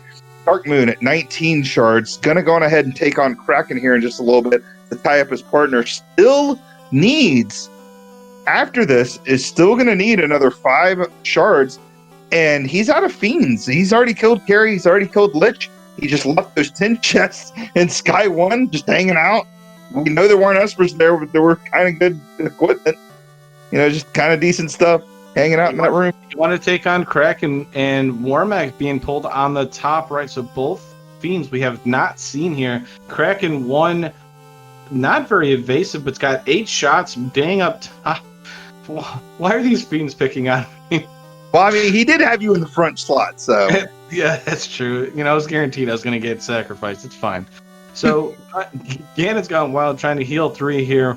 We know Warmech punches hard. Looks like he's done enough evasion stacks where Warmech's only hitting 1 time. Evasion stacks on the bottom left for Dark Moon here. Kraken should be hitting a lot less, no longer 8 hitting most of our light warriors here. And you can see here that the Katana was doing very good work against Warmech once it was able to hit. Masa not doing as well yet, but, I don't think there's as many buffs as Sonnyrath had, so it's going to be interesting here to see what Masa does on this round 4 for Ganon's. And Sonnyrath... It's a miss. Cast lock. We need to... There we go. There's a lock cast coming out. The evasive robotic emu is slowing down ever so slowly. Looks like they're putting sand in his gears or something like that. Maybe... throwing salt in the old gas tank or something on him. They pop the water lines and it's like spraying him down. He's getting rust everywhere. Yeah, and Fryteeth clearly got those tracker notes because he is really caught up on the Esper department. And I think it's just because his partner had found so many of them earlier on. He's already back up to 20, which, again, is the lowest of all of our runners, but he was way low much earlier on, as Ganon's Gone Wild does make it through Tiamat. And to be perfectly honest, according to our trackers right now, all Ganon needs to do is kill Tiamat. He is going to be able to go into Topher. So those guys caught up pretty quickly getting Floater late. And he's about 3 levels lower than Sonirath, and he didn't really, I don't think, grinded as long either. So a big catch up here by Last Minute Chaos. Oh, jeez, sorry, I gotta go away from that battle for a second because Jay Scheidel is pointing out that Sonirath is in the dungeon where the Massa is located, and he is actually checking chests. Checking chests. All right, so anyways, let's go on ahead. We got Fades coming out, low rolling, doing Fade things, but a big old hit, 5 hits, 200 and something damage on Tiamat. We know Tiamat can roll as high as 2,500 damage. We're going to see what we're doing here is we got some tempers, we got some this stuff going on, and he completely exits out. Well, he only needed one. We needed one Esper, and he got it in that Earth Floor 4. So you knew he was going to exit out. He's like, I don't need to go to Liches anymore. Oh no! Oh no! Oh my god! I gotta mention on my and notes. The bottom left, the Bormek Emu or the robotic emu has demolished Wrath, the poor white wizard for Dark Moon. We got We have so many fiends that were going on the field right now. Oh, we got what is going on? Ganon's Gone Wild. He's going to be in Topher just behind Sonirath, who is actually in Topher not about 5 seconds ago. We got a robot chicken happening over on Dark Moon side. We got a Kraken happening down on Dragon Teeth side. I can't even handle this anymore. This is too much for me. I am updating my notes. Wiped out. Oh no. Oh my lord. The robotic emu going, what is it, 2 for 2 now against our runners here. Fried Teeth able to take out Kraken's gonna get his 4 shards here. Ganon's in go mode. In go mode now. So him and Sonirath are in the lead between, are battling it out right now. And then they're gonna relay the information for Topher to their teammates once they're in go mode. So it's going to be interesting here. How much information are Sonirath and Ganon going to be able to transfer over to their partners? And then from there, can their partners take that information and speed it up? So it could be a very quick Topher, or it could be a very long one, depending on how awful this rolls. And we haven't seen anything from Warmek. Nothing. Nothing. And he hits hard. Yeah. And so Warmek rolls into the Fiend Refight pool, correct? So bosses have their own pool of spells and skills that get randomized. So that's like your original Fiend battles, your Astos and Garland and whatever, right? Those guys. And then your Warmek and your Fiend Refights and Chaos have their own skills and spells that get rolled into, correct? Is that how it works? Okay, yeah, so since Warmek doesn't have anything besides the poison that we saw, that means that these 4 fiends plus Chaos could pretty much anything. Right, so we know the damage poison's there, and we know Tornado was there because it high-rolled Sonirath's Knight to kill it. Yep. So that's a non-elemental spell out, which is good to know that Tornado's out of the pool. Yeah. Unfortunately, we still have Swirl. We still have Nuke. 4 nuclears and 3 nukes in the pool. Mm-hmm. We have a Slow 2 that's a non-elemental. That's the opposite of fast. We have a Cure 4 that's in there. We have a Zap, Crack, and a Bane that's in there. Thankfully, we technically have 3 ribbons. Unfortunately for Clever Team Name, they only have 2. Because they missed the Masa and the ribbon that was just before Lich 1. And you forgot to mention, we do have an Ink and a Lit 2 in there. So Ink is very terrifying. Yeah, it's terrifying because I don't think any of these guys picked up Lamp. But anyways, over on Dark Moon side, he is taking on the robot emu for what seems to be at least the last 2 minutes. He's trying to get through this battle. He's got his evade up. He's going to try to take him down. But on the top right-hand side here, you can see Sonirath is taking on Carrie, the Fiend Refight against Carrie 2. 700 HP. all the way up to, I can't even math anymore, but it's like 20, or no, not 20, like 16 or 1700, somewhere in that general area is what we're going to need to do here to But this he didn't carry. do much. He's already done. Yeah. Look at the Excalibur -2 for Dark Moon's actually doing pretty decent damage against this Warmech. Now, Warmech does have a type if you want it, so Excal does get a bonus to it, but it's still doing a good amount of damage to it. So Dark Moon's through. Hopefully he's going to be able to take out that. It looks like he's, 5 away? Nice. Sonny Wrath doing something incredible in that battle. He pulled off a Cure 4 gauntlet while trying to run away from that seafood party plaque there. And it actually saved him a lot of menuing time there. He didn't have to actually do any sort of menuing to heal up that knight. Got him all the way up to, ooh! And Fry just goes down to a massive hit from Kraken there. And unfortunately, the fast did land on Fry, so he's going to have to throw another fast out there in order to get that knight up to speed. You got Dark Moon taking on Tiamat here. Ganon's gone wild. Is he grinding slimes? Nuclear high rolled. The nuclear just came out from Kraken 2. High rolls the white wizard and the black wizard for 274, 290. Brack hits Kraken. What a clutch brack for Sonny Wrath. That's a 6%er. No, I think that's lower. I want to say it's 3 and 256. I don't think the Fiend refights have weaknesses. Well, no, but it have to help us out. Well, they don't have resistances, so it's a bit more because the brack is so accurate. No, I'm sorry. I thought they had resistances. Like they resist everything except for time. No, it doesn't matter. Anyways, got a bracket landed. Pretty awesome. Let's go on ahead. Got a Tier 2 battle happening here.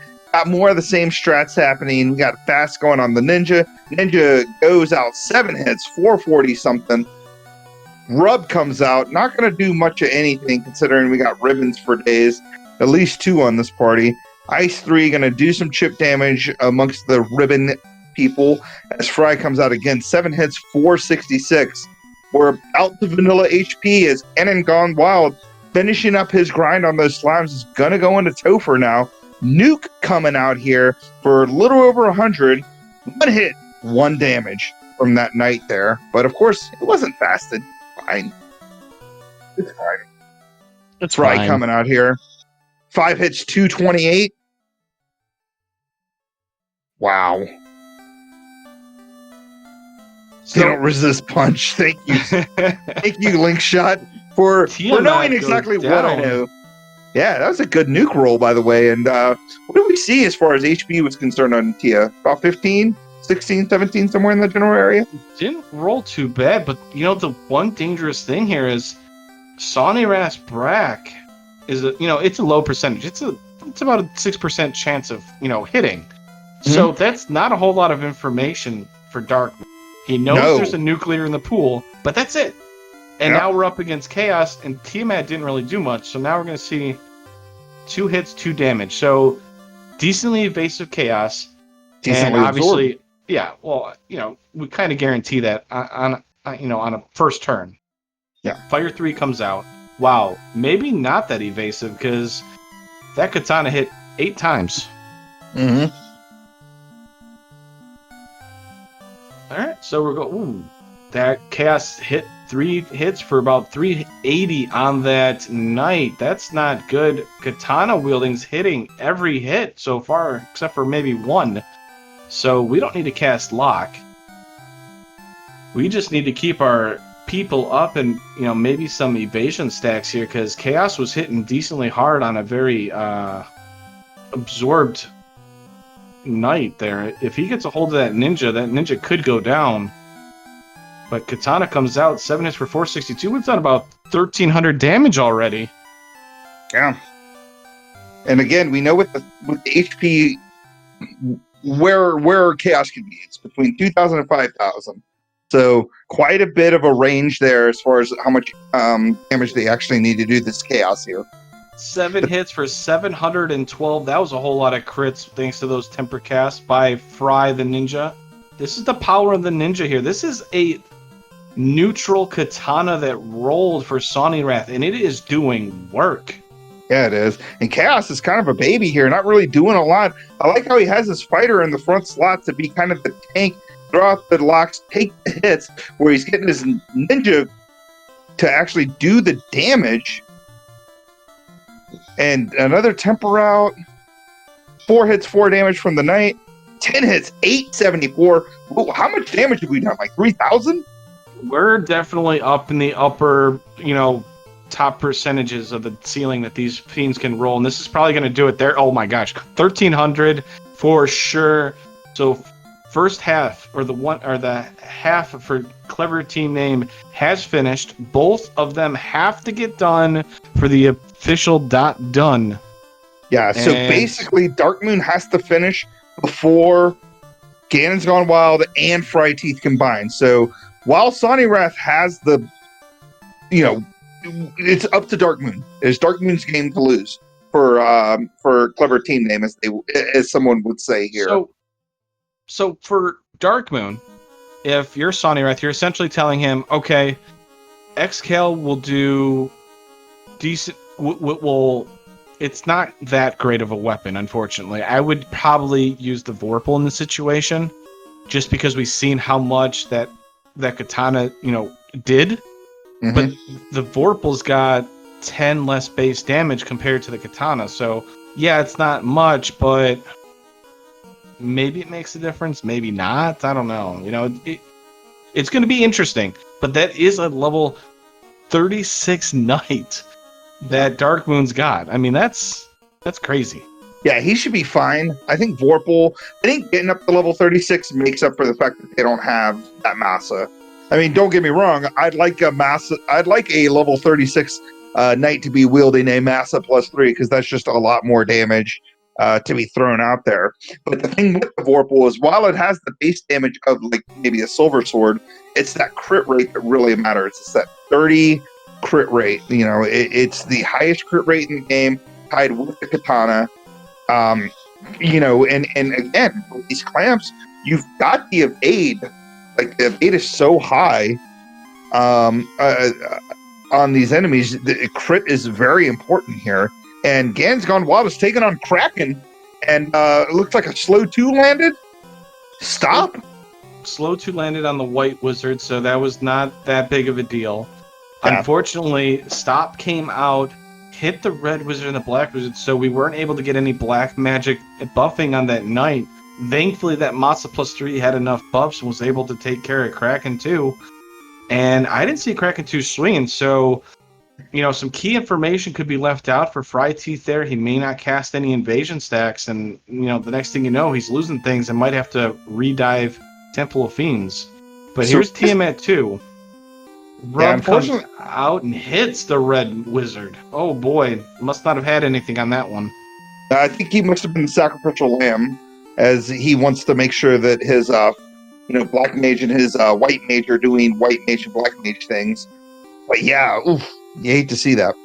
Bottom left, Dark Moon there is Lich too, so he is doing his final dive here. Fry Teeth is in go mode also. He's going to be entering in Temple of Fiends Revisited also, so we have a race here. Dark Moon could finish us out, but he's probably got maybe a 3-minute lead, 4-minute on Fry Teeth here.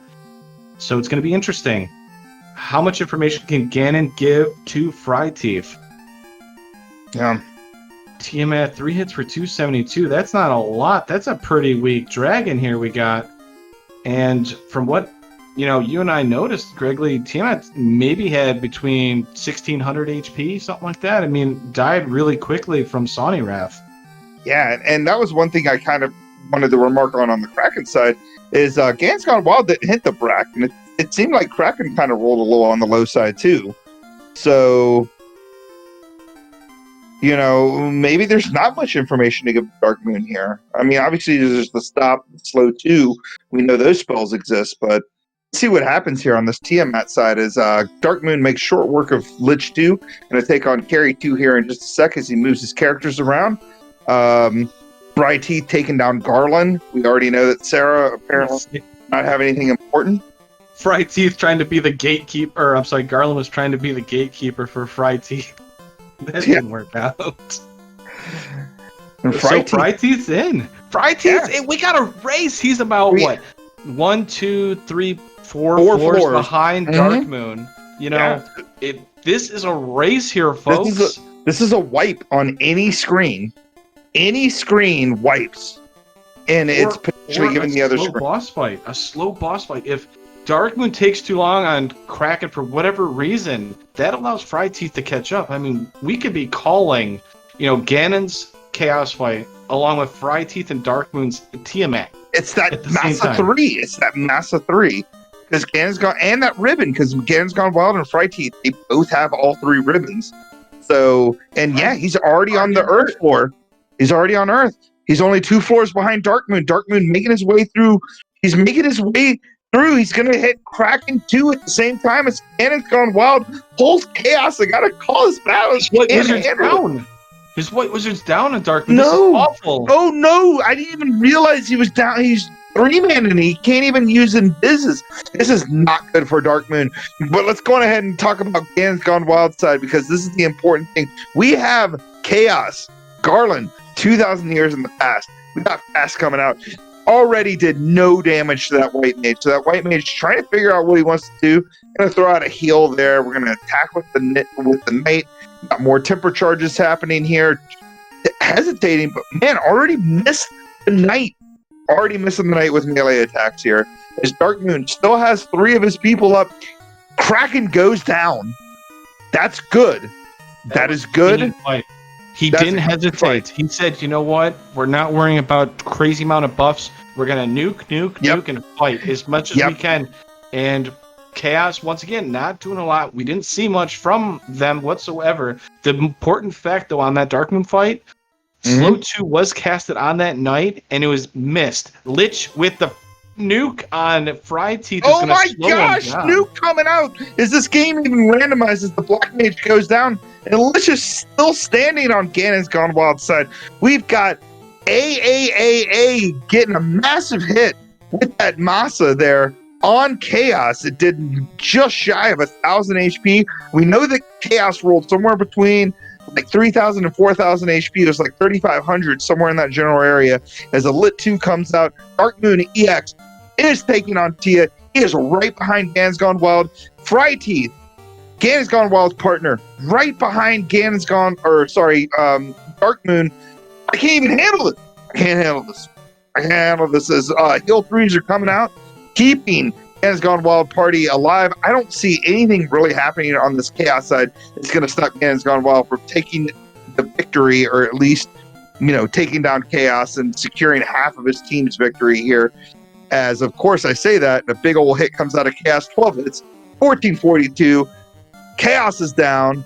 We have one person on each team that has made it through Topher. Now, we just wait for the other teammate to finish. This is very bad for Dark Moon. This is close. Because Tiamat one-shotted. He's got to he resets out. He's got to. Excalibur -2 just could not do it. Didn't have the crits. Excalibur does not do well against Tiamat 2 or Chaos. And he's got to reset out now and do this through again. This is bad. This is the thing with the new co-op. Last year, co-op tournament was all about whoever just finished first was fine. This is one of those situations where Sonny Wrath finishes first overall, but Ganon's Gone Wild and Fried Teeth could make up the difference here. We just need both teams to finish. Or, sorry, not both teams. Both people on each team to finish. And, Fried Teeth is being held up by unrunnable Wissehags and Gersharks that cast Hold. It's going to take a little bit of time here. And they casting Scorch. It's not that... It's because of the time wasting here. This allowed Dark Moon to get, to catch up here again. He's got the information about Lich 2. I'm assuming the Vorpal will come out against Tiamat. But how long does it take to take out these Gersharks that generally roll high? Looks like the Wissehags also rolled high. Yep.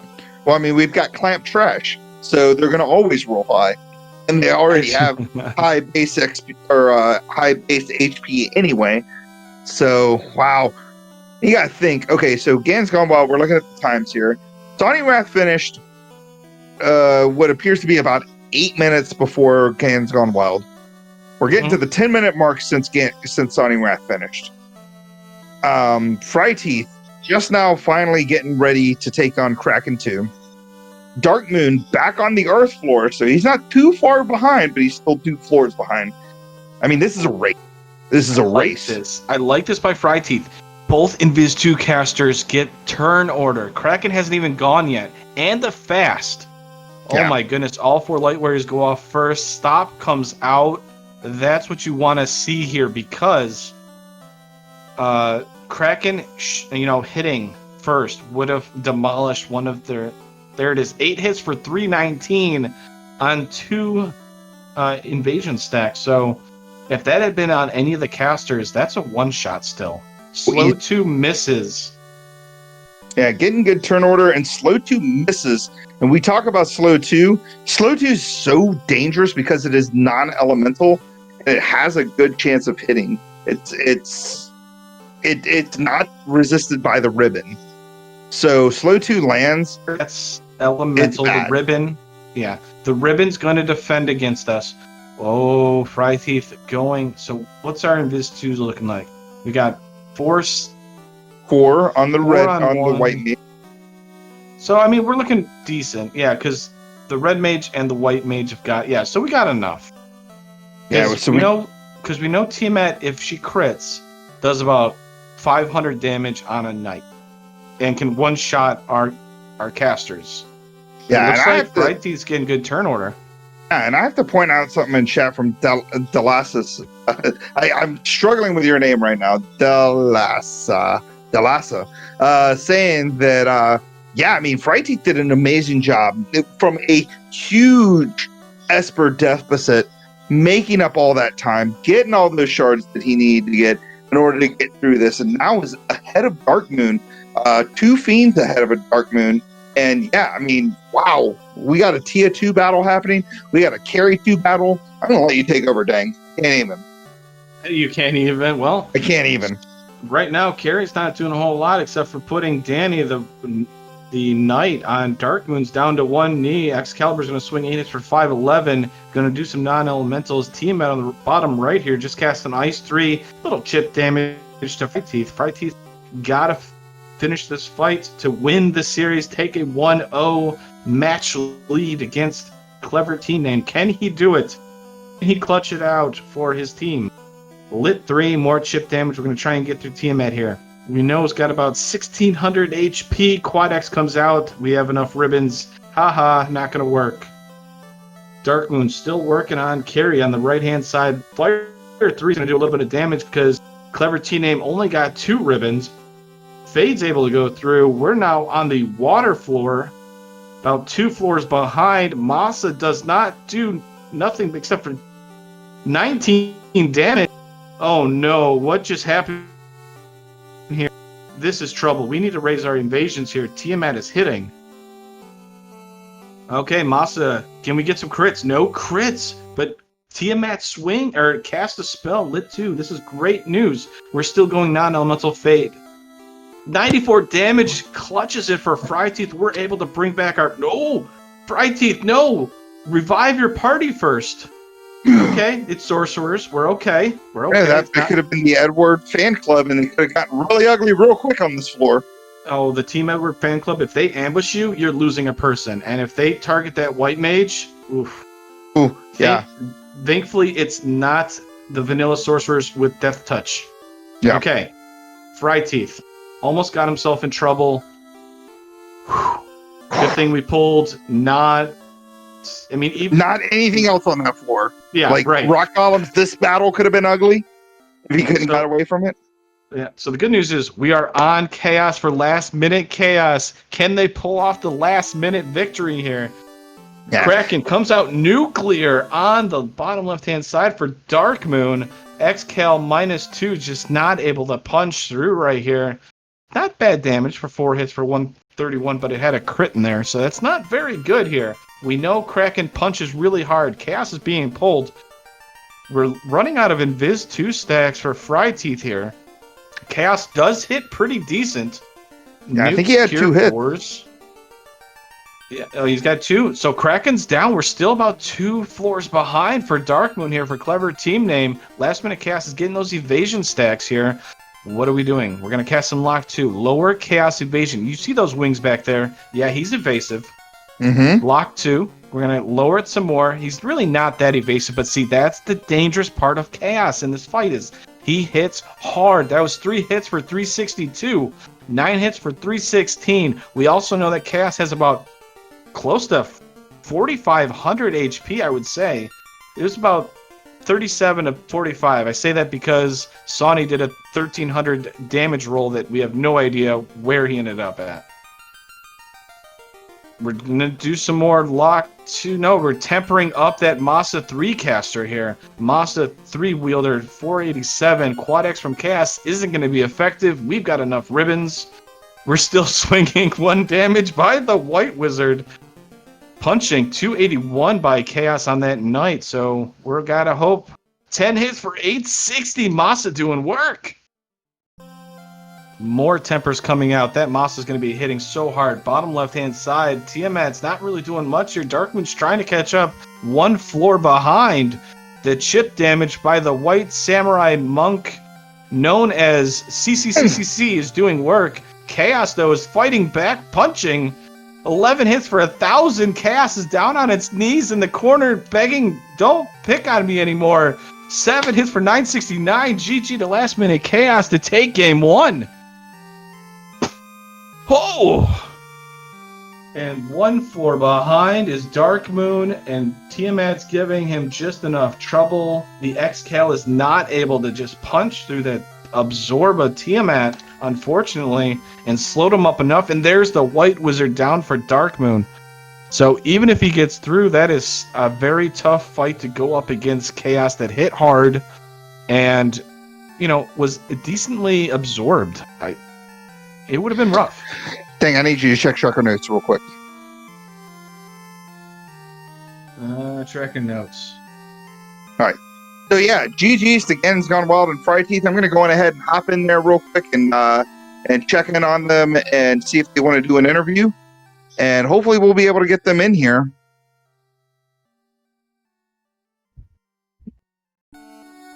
Darkmoon's going to take on Chaos here. He's going to check through. He's got 2 Light Warriors, a Knight, and a Black Wizard. The good news is we have a Cure 4 Gauntlet. The Cure 4 Gauntlet will allow him to max HP his Knight.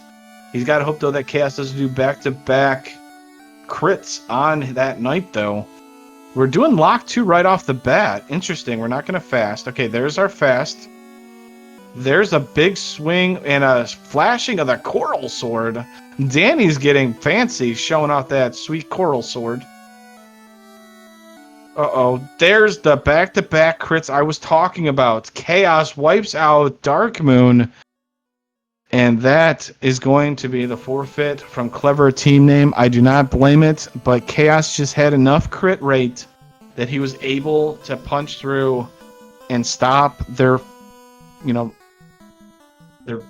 battle to end the 2,000-year loop. Yeah, so we're going to go on ahead and try to get both party members in here, both teams in here, so we can kind of get some final thoughts from them and everything, get an interview, send the invites out, and we've already got Darkmoon in here. The Hey. Darkmoon. Yo. Yo, GG. Yo. Thanks. Yeah. Trying to get everybody in here, and then we'll just kind of wrap things up. We got Gan's Gone Wild, we got Fry Teeth, we got all of Last Minute Chaos in here. GG's Fry Teeth, Gan's Gone Wild. You guys are 1-0 right now, going into your second match here, coming up on Friday night at the same time, 10 p.m. Eastern Daylight Savings Time. I'm sure you got to feel pretty good about that. Gan's Gone Wild, how you feeling? Yeah, I feel great. I mean, I was not sure how we were going to do going into this, but it looks like it was a close race. at least by the finish times. And yeah, I don't know. I didn't feel great while we were playing though. I mean, yeah, I could totally understand that. We remarked how Dark Moon and Sonny were in the air significantly before you guys. It was just something about being able to get through that ice cave. That ice cave was no bueno. There's a lot of dangerous stuff down there. That spike tile with the lobsters and the sea snakes probably did not make you very happy. Yeah, I mean, I could have dealt with it if I didn't get ambushed, but getting ambushed by that, and then also the vampires, 7 vampires, is just like, what you gonna do? Yeah. What are you really gonna do? But yeah, I mean, ice cave, rough times, but you guys were able to make it up. And I want to point out something before we move on to Dark Moon. I was just gonna wait until his other party member until Sunny Wrath got in here. But Fry Teeth, there was one thing I wanted to notice that you guys, or you specifically, were kind of like really low on shards leading up to pretty much like the last quarter of the game. I'm assuming Ganon's Gone Wild found most of them, which kind of led you to be able to catch up, because all of a sudden you like had 2 and then you were like had like 20. So tell me how you felt about your Esper count. I was a little nervous, but he had given me pretty good notes on, especially in that Crescent Lake spot, that there were just a ton of them there. So, and I was just at that point, given how late it was, I was planning on going after Kraken and Tiamat. So I knew I only needed to get to 20. Mm-hmm. So, yeah, it looked bad, but I didn't feel terrible about it. Yeah. So GG's to you, and Gan's Gone Wild. Dangwoo, you got any questions for these guys before we get Sonny Wrath in here? I mean, you're doing a great job. I just wanted to actually kind of go off key real quick here, just because I know we're going to lose some people here. July 31st, we've got 3 races. The Game Changers versus Thunderlot, that is a Game 2 that is happening at 1 o'clock in the afternoon over on RPG Limit Break. The Game Changers are going to try and catch up. We got Team versus X for Me and Toe for You. That's at 10 o'clock that night over on SG. And then we got Clever Team Name versus Last Minute Cast. That's going to be a Game 2 also. So I'm going to let you go back to it because, Wrigley, you asked a lot better questions than I do. I don't ask that many better questions. And I missed that Sonny Wrath came in here. I didn't get the notification. So we'll go on ahead and move over to Sonny Wrath and Dark Moon here in just a second. But first things first, apparently I got a question in chat from Team. She wants to know, why no heel pots? Right, Teeth? Why no heel pots?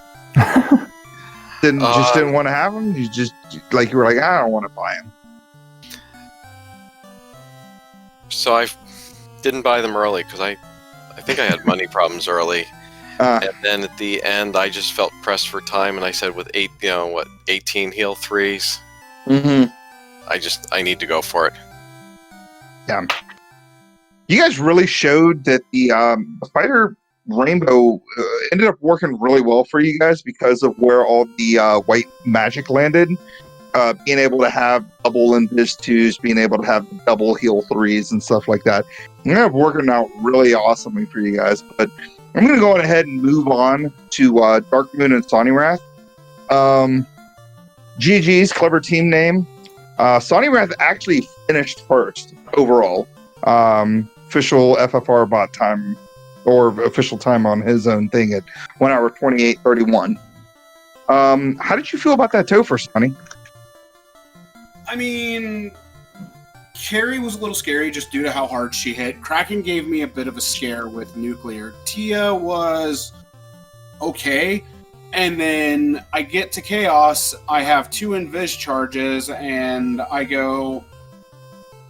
I have one of 2 options. I can just go ahead and use the Invis charges and then just start rusing, fading down Chaos, and swinging with my ninja.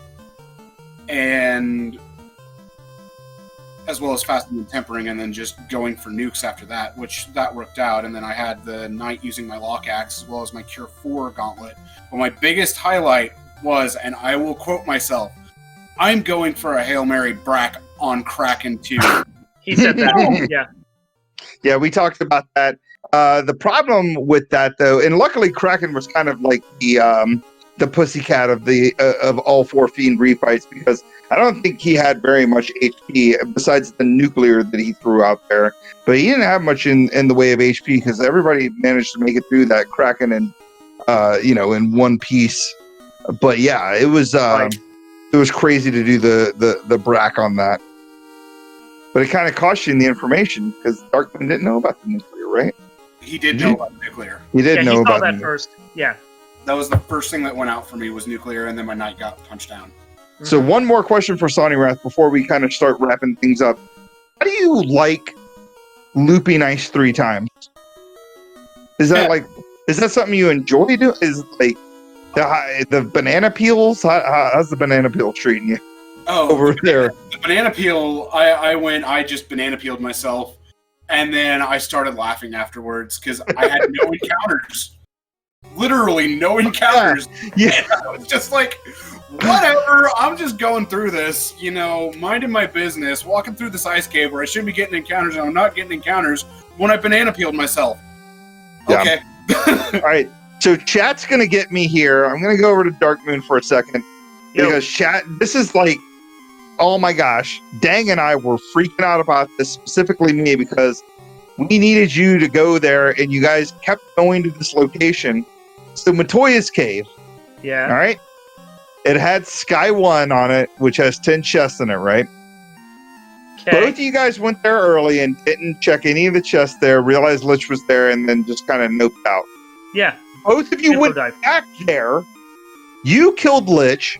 Sonny Wrath went back there and got the last Esper he needed out of Earth 4, so never actually made it back up to Sky 1.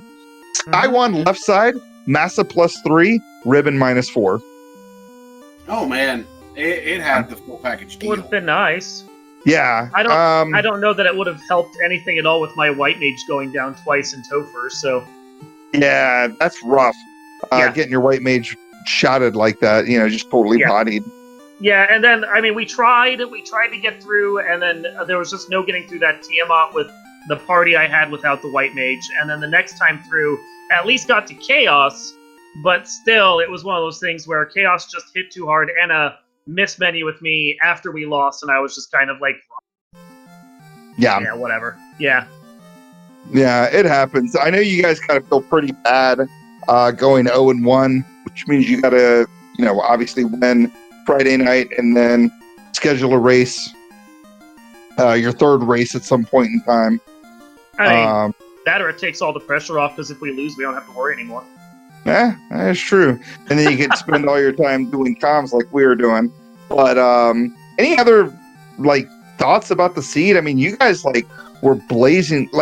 First off, both of you teams were blazing through it. You guys, I felt like you had the inner sea cleared in 5 minutes.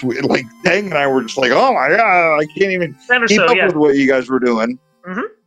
Yeah. So it was about 15 minutes that we had the inner sea cleared. We practiced that, yeah. And that was the communication that we were doing there, that we've been practicing. It's just, different directions, trying to get as much as done. And that's part of the reason why, we walked past that Mazda chest 4 times, is because we're not there for checking chests at that point. The whole goal is to just get as much information as we can, so we know what's down there and get the key items out of the way, which, as you said, we got floaters super early.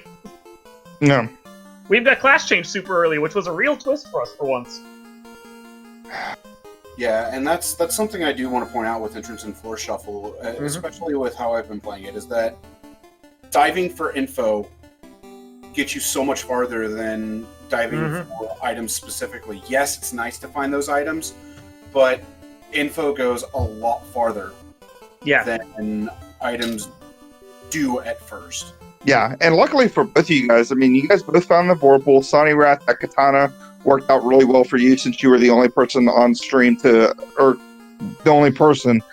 bring a thief along. And I think that having those double damage dealers, those double DPS as you would call them, worked out really well, because your ninja was doing ridiculous damage to Chaos, and Chaos had nearly 4,000 HP. That's the power of katana. Yeah. But I'm going to go on ahead and hop over to my co-comms partner, Dangwu, see if he has any final questions for you guys before we go on ahead and wrap this thing up. I mean, there's not a whole lot. I mean, Griggly, you just did a great job of asking questions, and I can't wait for game 2 between you two, because that Temple of Fiends Revisited was a hectic thing to call. It was a lot of fun. Ups and downs, and, you know, nuclears and one-shots galore. I say we just go to final thoughts at this point, unless anybody else wants to add anything, but let's begin with the winners at this point. Ganon's Gone Wild, final thoughts? Anything you want to kind of mention? Just GG, and thanks for commentating, and yeah, that's about it. All right, quick and to the point. That's what I like to hear. Fried Teeth, anything you kind of want to, talk about? Shout out to anybody? No, just GG, and thanks for comms and tracking and restream. Looking forward to game 2. Last minute chaos, the winners of game 1. What a match. Now we're going to go over to clever team name. We're going to go with Sonny Wrath. Sonny, final thoughts. GG's to both of you guys. There were some RNG mishaps that occurred, but in the end, you can't be upset about those. I still don't know how I got a 128 on this, but that was the thing. I'm looking forward to game 2. We're all going to kick some massive butt, and it's going to be a good time. All right, Dark Moon.